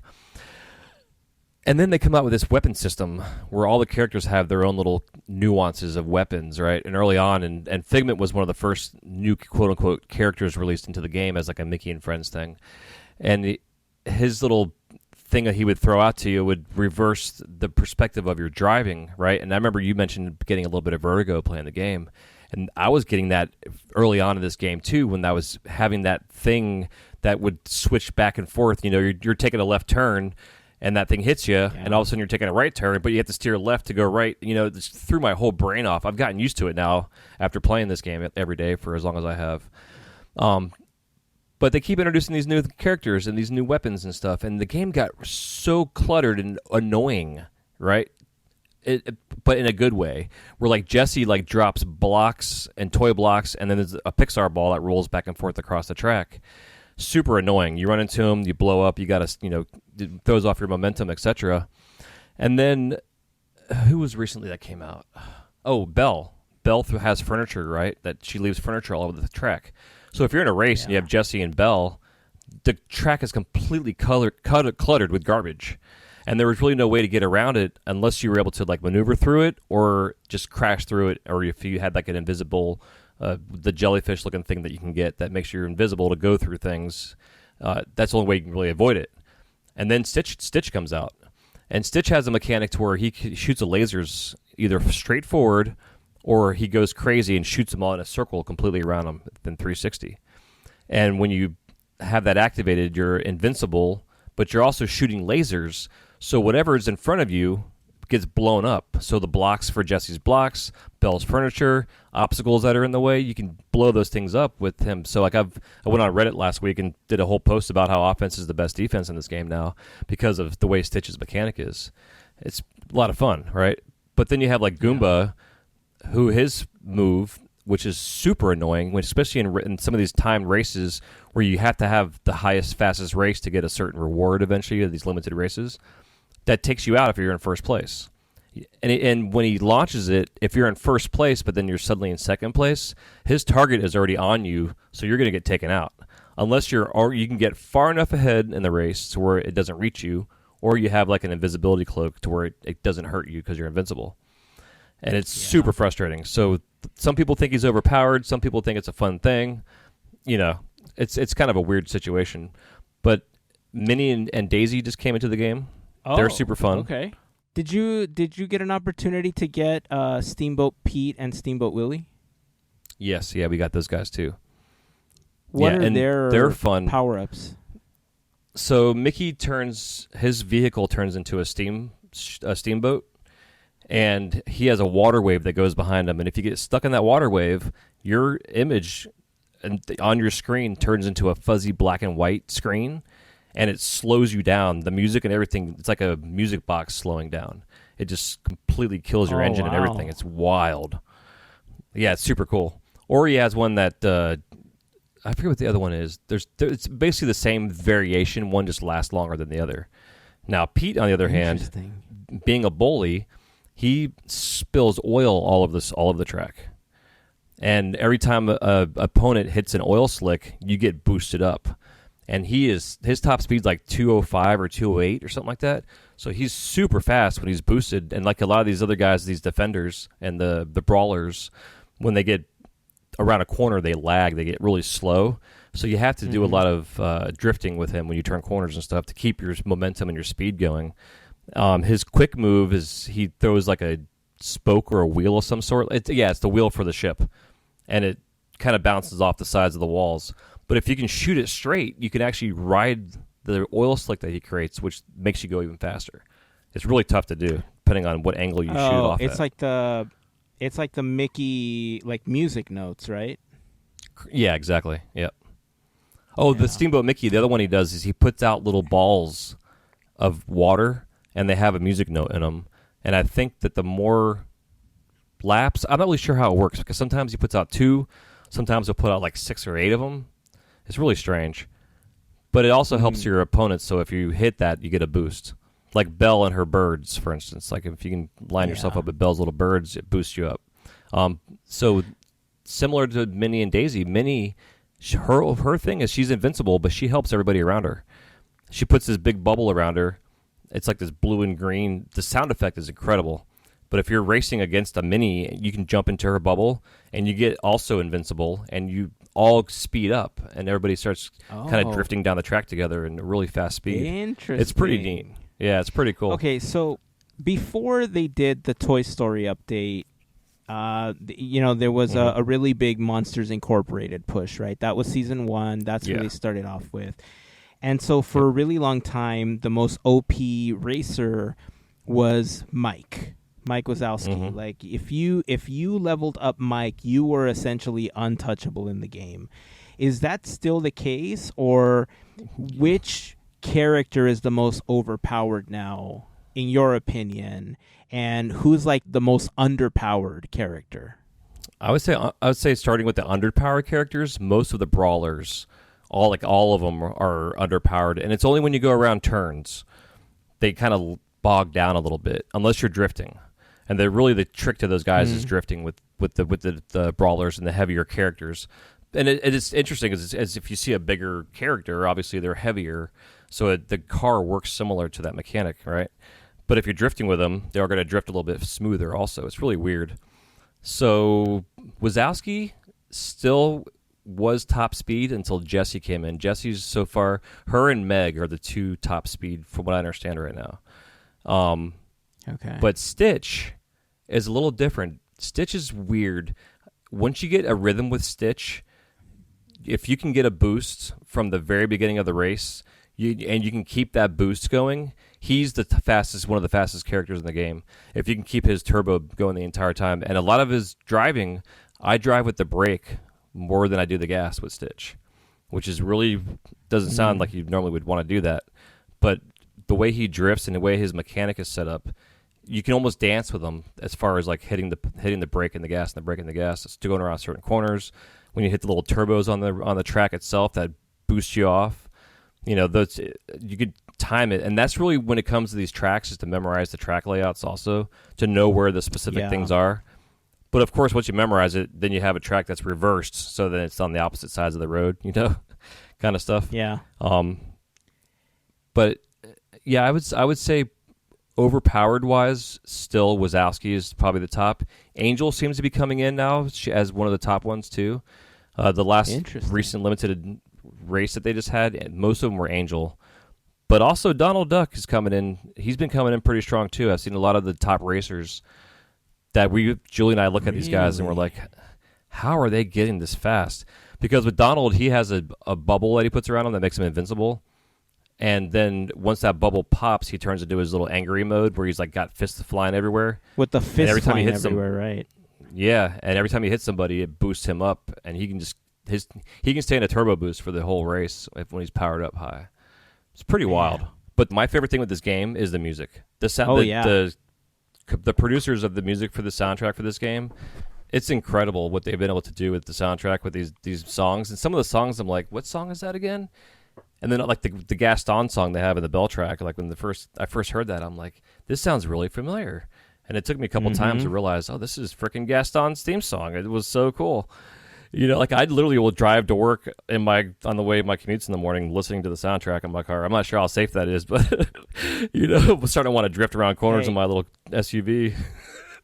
I've been using the soundtrack to Speedstorm to concentrate on work. Like, that's how much I love it. Especially, there's one song during the menus that one I've been repeating a lot. It's just my favorite song on the entire soundtrack. Yeah, it's like a funky kind of bass drop. Like I have to agree, the sound design in this game is absolutely gorgeous. So to kind of wrap this one up, since you've been playing this a lot more, what are like 3 tips you can give people on powering up their drivers, and what are the best methods to use to do that? So the NPR races, which is the multiplayer when you're actually playing live online, the rewards that you get are definitely beneficial. They seem like they have it set up to where you can only get certain amount of things intentionally to make you take longer to power up your characters nowadays.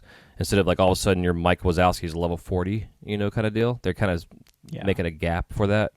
There's also the multiplayer, I forget what they call it, but where it's like it's set to like level 40, and the prizes you get are for a specific collection, like Pirates or Mulan or whatever. Those are really fast ways of getting those ones to get your things for your characters to power up. The best advice I can give to anybody when you're starting off is to go to the practice races where you can have like a free race. And I just go I find the track that says like the current limited race, and I'll run that track a few times as a solo me with nobody else opponents on there. I'll make it like a hard version, even though it doesn't matter. But it gives you a chance to go through and remember that track before you then jump into a race with actual people. Before you go to that race with actual people, then I would add characters into the race just to get a little practice with other people, you know, other characters that are doing their thing. And then also really just practice all the different characters. Go through leveling up with their pit crews. The pit crew thing is really tricky, so we're learning that because there's the 3 different levels of pit crews. Every character has their crew member that's to them that gives them a certain move that only they can get, right? It boosts them up all their things, you know, etc. It also gives them a starting move that they get, so you get like a starting boost or a fire or a bomb or whatever. And then really, if you can't play every day, try to play at least 3 or 4 times a week, because a lot of it's muscle memory when it comes to like the racing and the timing, because it's all, like I said, it's like a dance. It's kind of like you got to remember how to dance. You don't want to go out there with 2 left feet. I'm screwed on that one. Driving through the front of like convenience stores. I can't turn left. Oh, all right. Poor guy. Well, we're going to begin to wrap up. We're going to jump into great moments with Mr. Link. I did it again this week, Andrew. I was born with gray eyes and big moppy hair, whatever he says. So we're going to jump into great moments with Mr. Andrew in a moment. To close out the game talk, all I'm going to say is I'm looking forward to when Dreamlight Valley introduces the ability for us to visit each other's valleys, which seems to be a feature that they're talking about adding hopefully later this year. And when we're able to do that, if you've decorated your valley, you know, I've talked a little bit about creating additional game content for the YouTube channel. You know, I'd love for us to jump on a call and do some gameplay where we're going through each other's valleys, and maybe, you know, we do some design together. I think that would be super fun. So hopefully we could do that later this year. And we got to jump into some racing, man. I'm hopefully at a point where I think I can jump in again. Definitely have to level up some racers, but maybe we'll jump into an NPR and you can just give me some tips and we can just like drop a headset on and just talk through leveling up some characters. Yeah, be a blast. And one more thing I wanted to bring up, which I forgot to earlier with Dreamlight, is have you guys crafted pet houses yet? No. So if I had earlier in the game before this newest update had bought toys for my pets, because now you can have more than one pet now, right? So you can actually build a pet house and you can put them throughout as many as you want, as if you can have the materials to build them. And all these pets you've collected, you can now place at least a maximum of 4 per location per pet house. So like Wally right now, I've got a little pet house outside his place, and it's all birds. So he's got a whole like a little aviary of all these little birds that are flying around. Wait, you can assign the pets to a specific one? Because I knew we had the little dog house, but I didn't know there was additional ones and that you could. Oh, dude! All right, you just gave me a whole new dynamic for me to play with in the game. Yeah, that's why I want to bring it up, because like Cinderella's Castle, like I have a little crafting area behind my backyard that I made with all my storages and everything. Like I'm super organized with all my crap, and like even like color coordinating my boxes, whatever. But I put a birdhouse back there, a little house, and I've got Pua, and I got two squirrels and a bunny rabbit right now, and I've got feeders that are out for them, and the little pinwheel thing that turns, and they'll play with it, and you can pet them all. And I put a little chair there to sit next to them. I love sitting in chairs and the benches also with other characters when they're sitting. Yeah, it's so much fun. It's so dude, stupid. But I'm gonna have to send you screenshots of my gem room, my fish room, my vegetable, like how I organize everything. I'm telling you, I spend so much time organizing them. It's not even funny. It's like ridiculous. All my houses are empty. Every house I have is empty. I bought all the floors, and there is nothing in them. Oh, I've gone. All my stuff is outside. In my second game, the room I'm most proud of right now is the gaming room that I set up with all the Wreck-It Ralph stuff. Like I got arcades in there. I got computers in there set up to make it like a whole networking system of games. I got couches. It looks like a total arcade lounge. It's like my favorite thing that I've built so far. Gnarly. I'll send you a picture. It's pretty dope. So yeah, it's super cool. Not to go on another tangent. We could talk about this. Want to get into some history and some facts here. I can talk about this damn game all day. Oh, we will. We'll be back on this. Y'all ever seen Wreck-It Ralph? Yeah. All right. So as we begin to close out this episode, we have been doing a tribute segment as the Disney company celebrates their 100 years of wonder. And in our homage to the company, Andrew has been putting together some Disney facts for 2 years at a time. This year we're tackling 91 and 92. That's sure right. So without further ado, the great Mr. Andrew. Hey, that's me. 1991, 1992 this week. I always say this year. This week are the years 1991, 1992. Again, we'll be skipping film and television in support of the writers and actors on strike currently. So maybe eventually we'll get back to that if the studios decide to do what's right. Anyway, less of that. We're gonna start with video games. In 1991, games released are Castle of Illusion, starring Mickey Mouse for Sega Genesis, Mickey's Runaway Zoo for Commodore 64, Tailspin for the NES, The Little Mermaid for NES, Tailspin for Sega Genesis, Mickey's Dangerous Chase for Game Boy, Fantasia for Sega Genesis, The Lucky Dime Caper starring Donald Duck for Game Gear, Quackshot for Sega Genesis, Arachnophobia for PC, Dick Tracy the Crime-Solving Adventure Game for PC, and Hair-Raising Havoc starring Roger Rabbit for PC. For theme parks in 1991. On February 16th, the stage show Dick Tracy starring in Diamond Double Cross at the MGM Studios gives its last performance. On March 15th, the Disney Afternoon Avenue exhibit area debuts in Fantasyland at Disneyland, which includes Baloo's Dressing Room. The Plain Crazy Musical opens at Videopolis. The Fantasyland Autopia is temporarily renamed Rescue Rangers Raceway, and the Motorboat Cruise is temporarily renamed Motorboat Cruise through Gummy Glen. On April 12th, the grand opening day of Euro Disneyland is announced, April 12th, 1992, so next year. On April 15th, the Disney Party Gross Parade premieres in Tokyo Disneyland. On April 20th, the Sci-Fi Dine-In Theater restaurant opens at MGM Studios.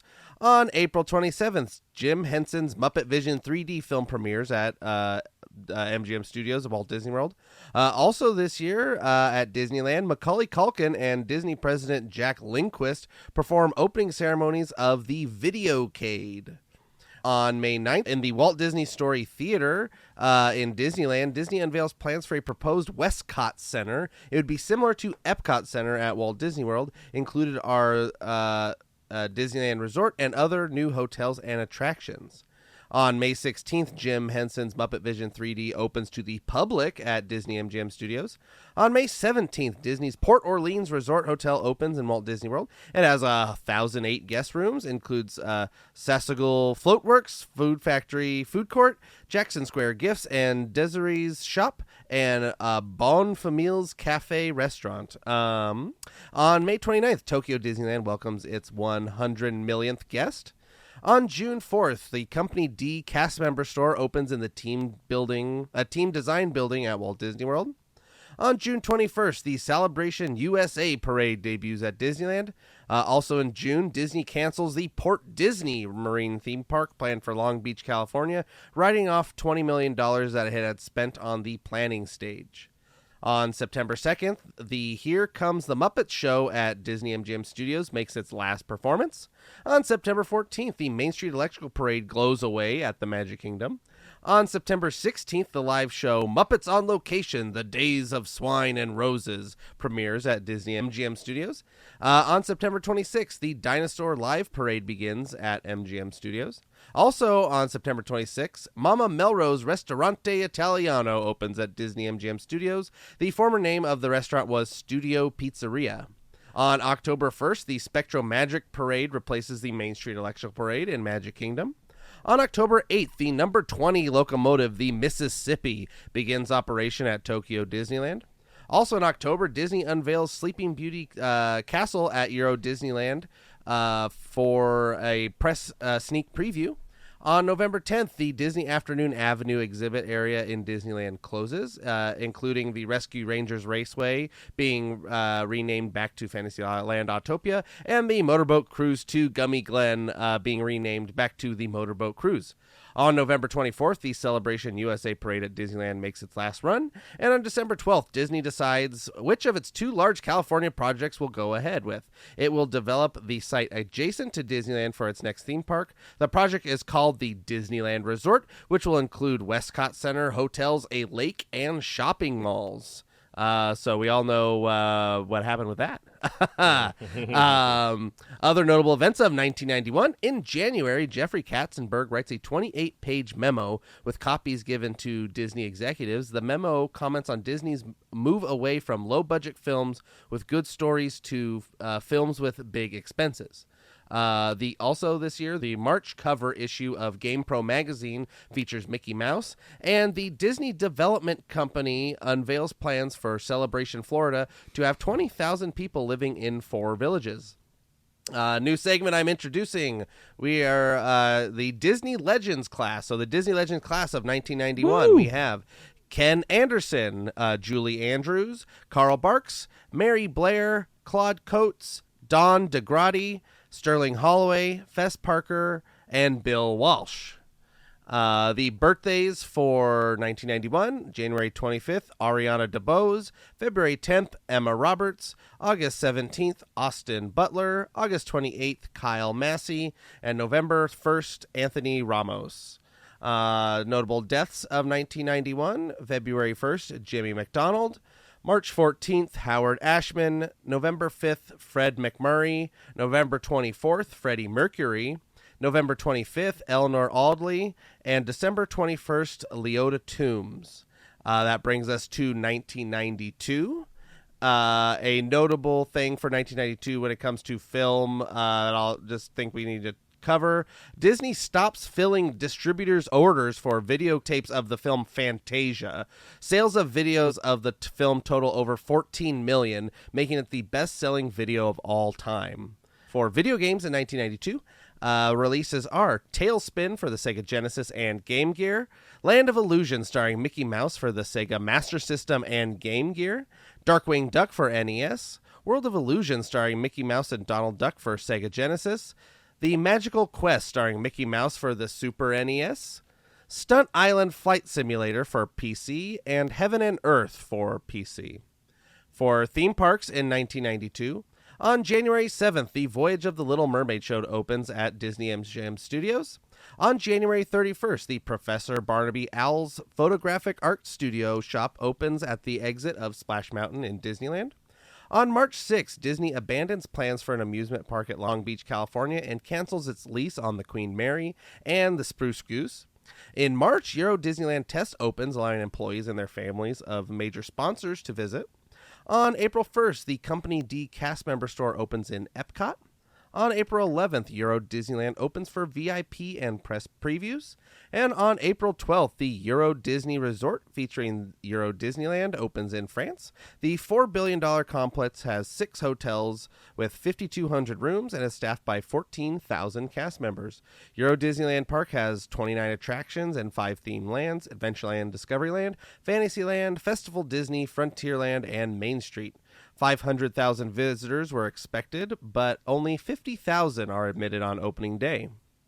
Adventureland includes Pirates of the Caribbean, Swiss Family Robinson Treehouse, Adventure Isle, Captain Hook's Galley Restaurant, Blue Lagoon Restaurant, and Explorers Club Restaurant.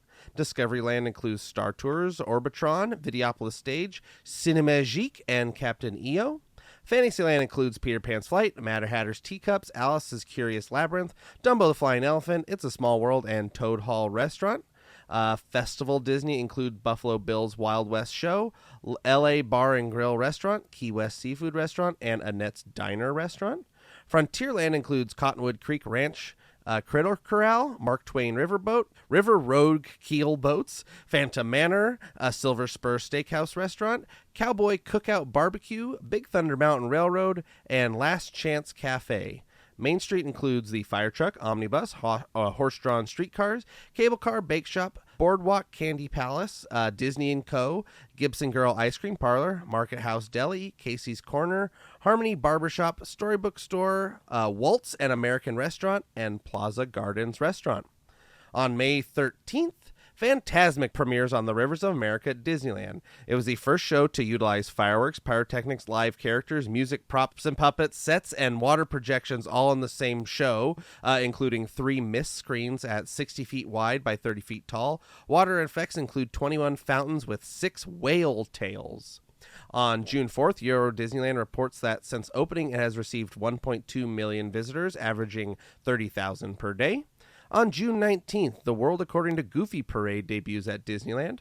Also this year, sponsorship of It's a Small World attraction at Disneyland changes from Bank of America to Mattel. On July 17th, Splash Mountain opens in Frontierland and Magic Kingdom. On August 5th, Walt Disney World welcomes its 400 millionth guest, Brandon Adams. On August 29th, the Dinosaurs Live Parade at Disney MGM Studios makes its last run. In September, Euro Disneyland welcomes its 6 millionth guest. On October 1st, Splash Mountain opens in Critter Country at Tokyo Disneyland. On October 6th, Disney announces it plans to build 3 resorts with over 4,500 rooms and a water theme park at Walt Disney World. The resorts will have sports, music, and wilderness themes.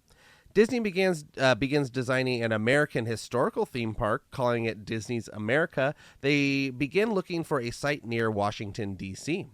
On November 2nd, Mission to Mars closes at Disneyland. November 15th, the World According to Goofy Parade at Disneyland makes its last run. On November 25th, the Toontown Railroad Station opens at Disneyland. And on December 31st, the Beauty and the Beast stage show begins performances at the Videopolis stage in Euro Disneyland. Other notable events of 1992. Disney Dollars debut at the Disney Store. The American Institute of Architects awards a National Honor Award to the Team Disney building at Walt Disney World, the first major architectural award for Disney. The first Disney-hosted Disneyana convention is held over 4 days in the Contemporary Resort Convention Center at Walt Disney World. 750 people attend. The French Prime Minister, Pierre Bergoglio, Pierre some guy, presents Michael Eisner with the French Legion of Honor Award. And Sotheby's Auction House in Los Angeles conducts an auction of animation art associated with the film Beauty and the Beast. All 250 items are sold for a total of $1.2 million.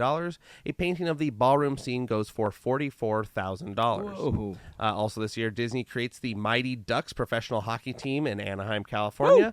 And Walt Disney Theatrical Productions is created with Walt Disney Studios.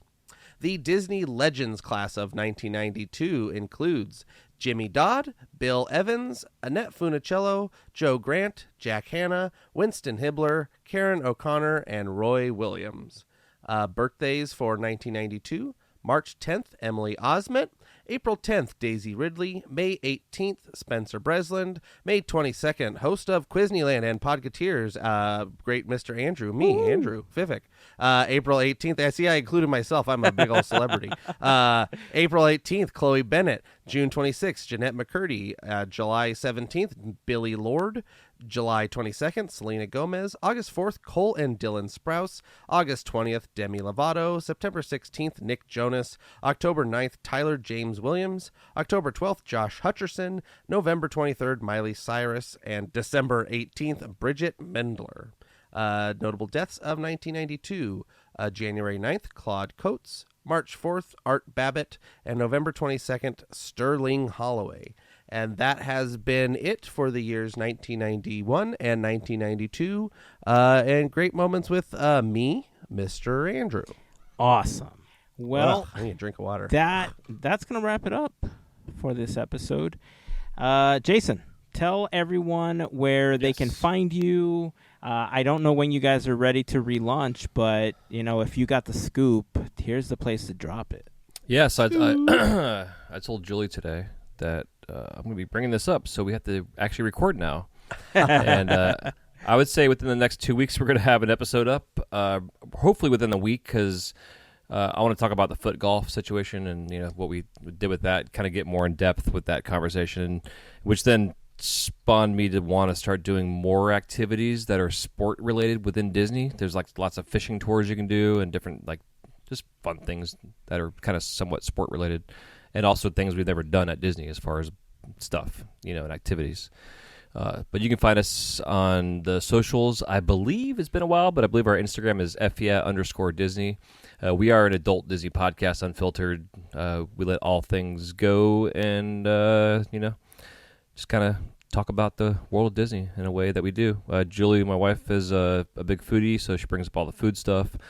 She has another show called One Little Spice that she runs as well. She hasn't had episodes in a while, but she's going to be getting that going again, too. We've been slacking, put it that way. My personal podcast I've been doing for about 8 years now. It's called A Glass Blower's Companion. I'm going to be posting my first episode in 6 months here this week, which I'm excited about, getting that going again. And I interview glass blowers and artists out there and share the stories and what they do and inspire and, all that fun stuff. The edutainment, as Disney's coined over the years. Love it. And outside of that, my personal Instagram is JasonMichael_Glass. That's more of my Disney family-friendly Instagram page. I've personally taken a 6-month break from social media. I just felt like, I was making like $200 a month on Reels, and then I got to a point where I felt like I was just done with it. Just the needing to do things on Instagram I don't have the time for it, but I'm making the time for it again so I can get this ball rolling with, we have to post on stuff to get people to know the things that we do out there. Yep. So there you go. Right on, man. And you want to come see me melt some glass and make some magic, you can find me over at Disney Springs, over at the Rubus Brothers Crystal Arts store. We're next to Basin over near the World of Disney. It's one of the oldest buildings, which was originally from the Buena Vista Shopping Center. So if you want to come sweat while I'm sweating, come join us because our AC sucks. Fun times. Yeah. Tell me about it. You have no idea. I started sweating just thinking about that comment. I don't like it. I'm going to go I saw someone the other day. Well, they posted a video of me working on Instagram, and someone's like, so we're supposed to come in there and watch glass blowers sweating while we're sweating? How's that cooling off? Mm-hmm. So I had to comment about it because it was pretty fun.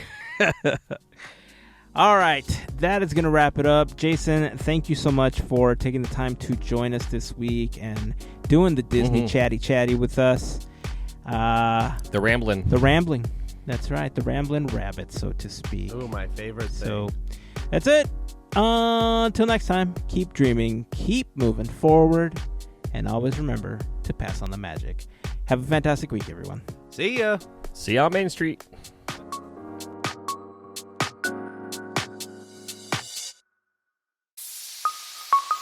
Part of the Podketeers Network.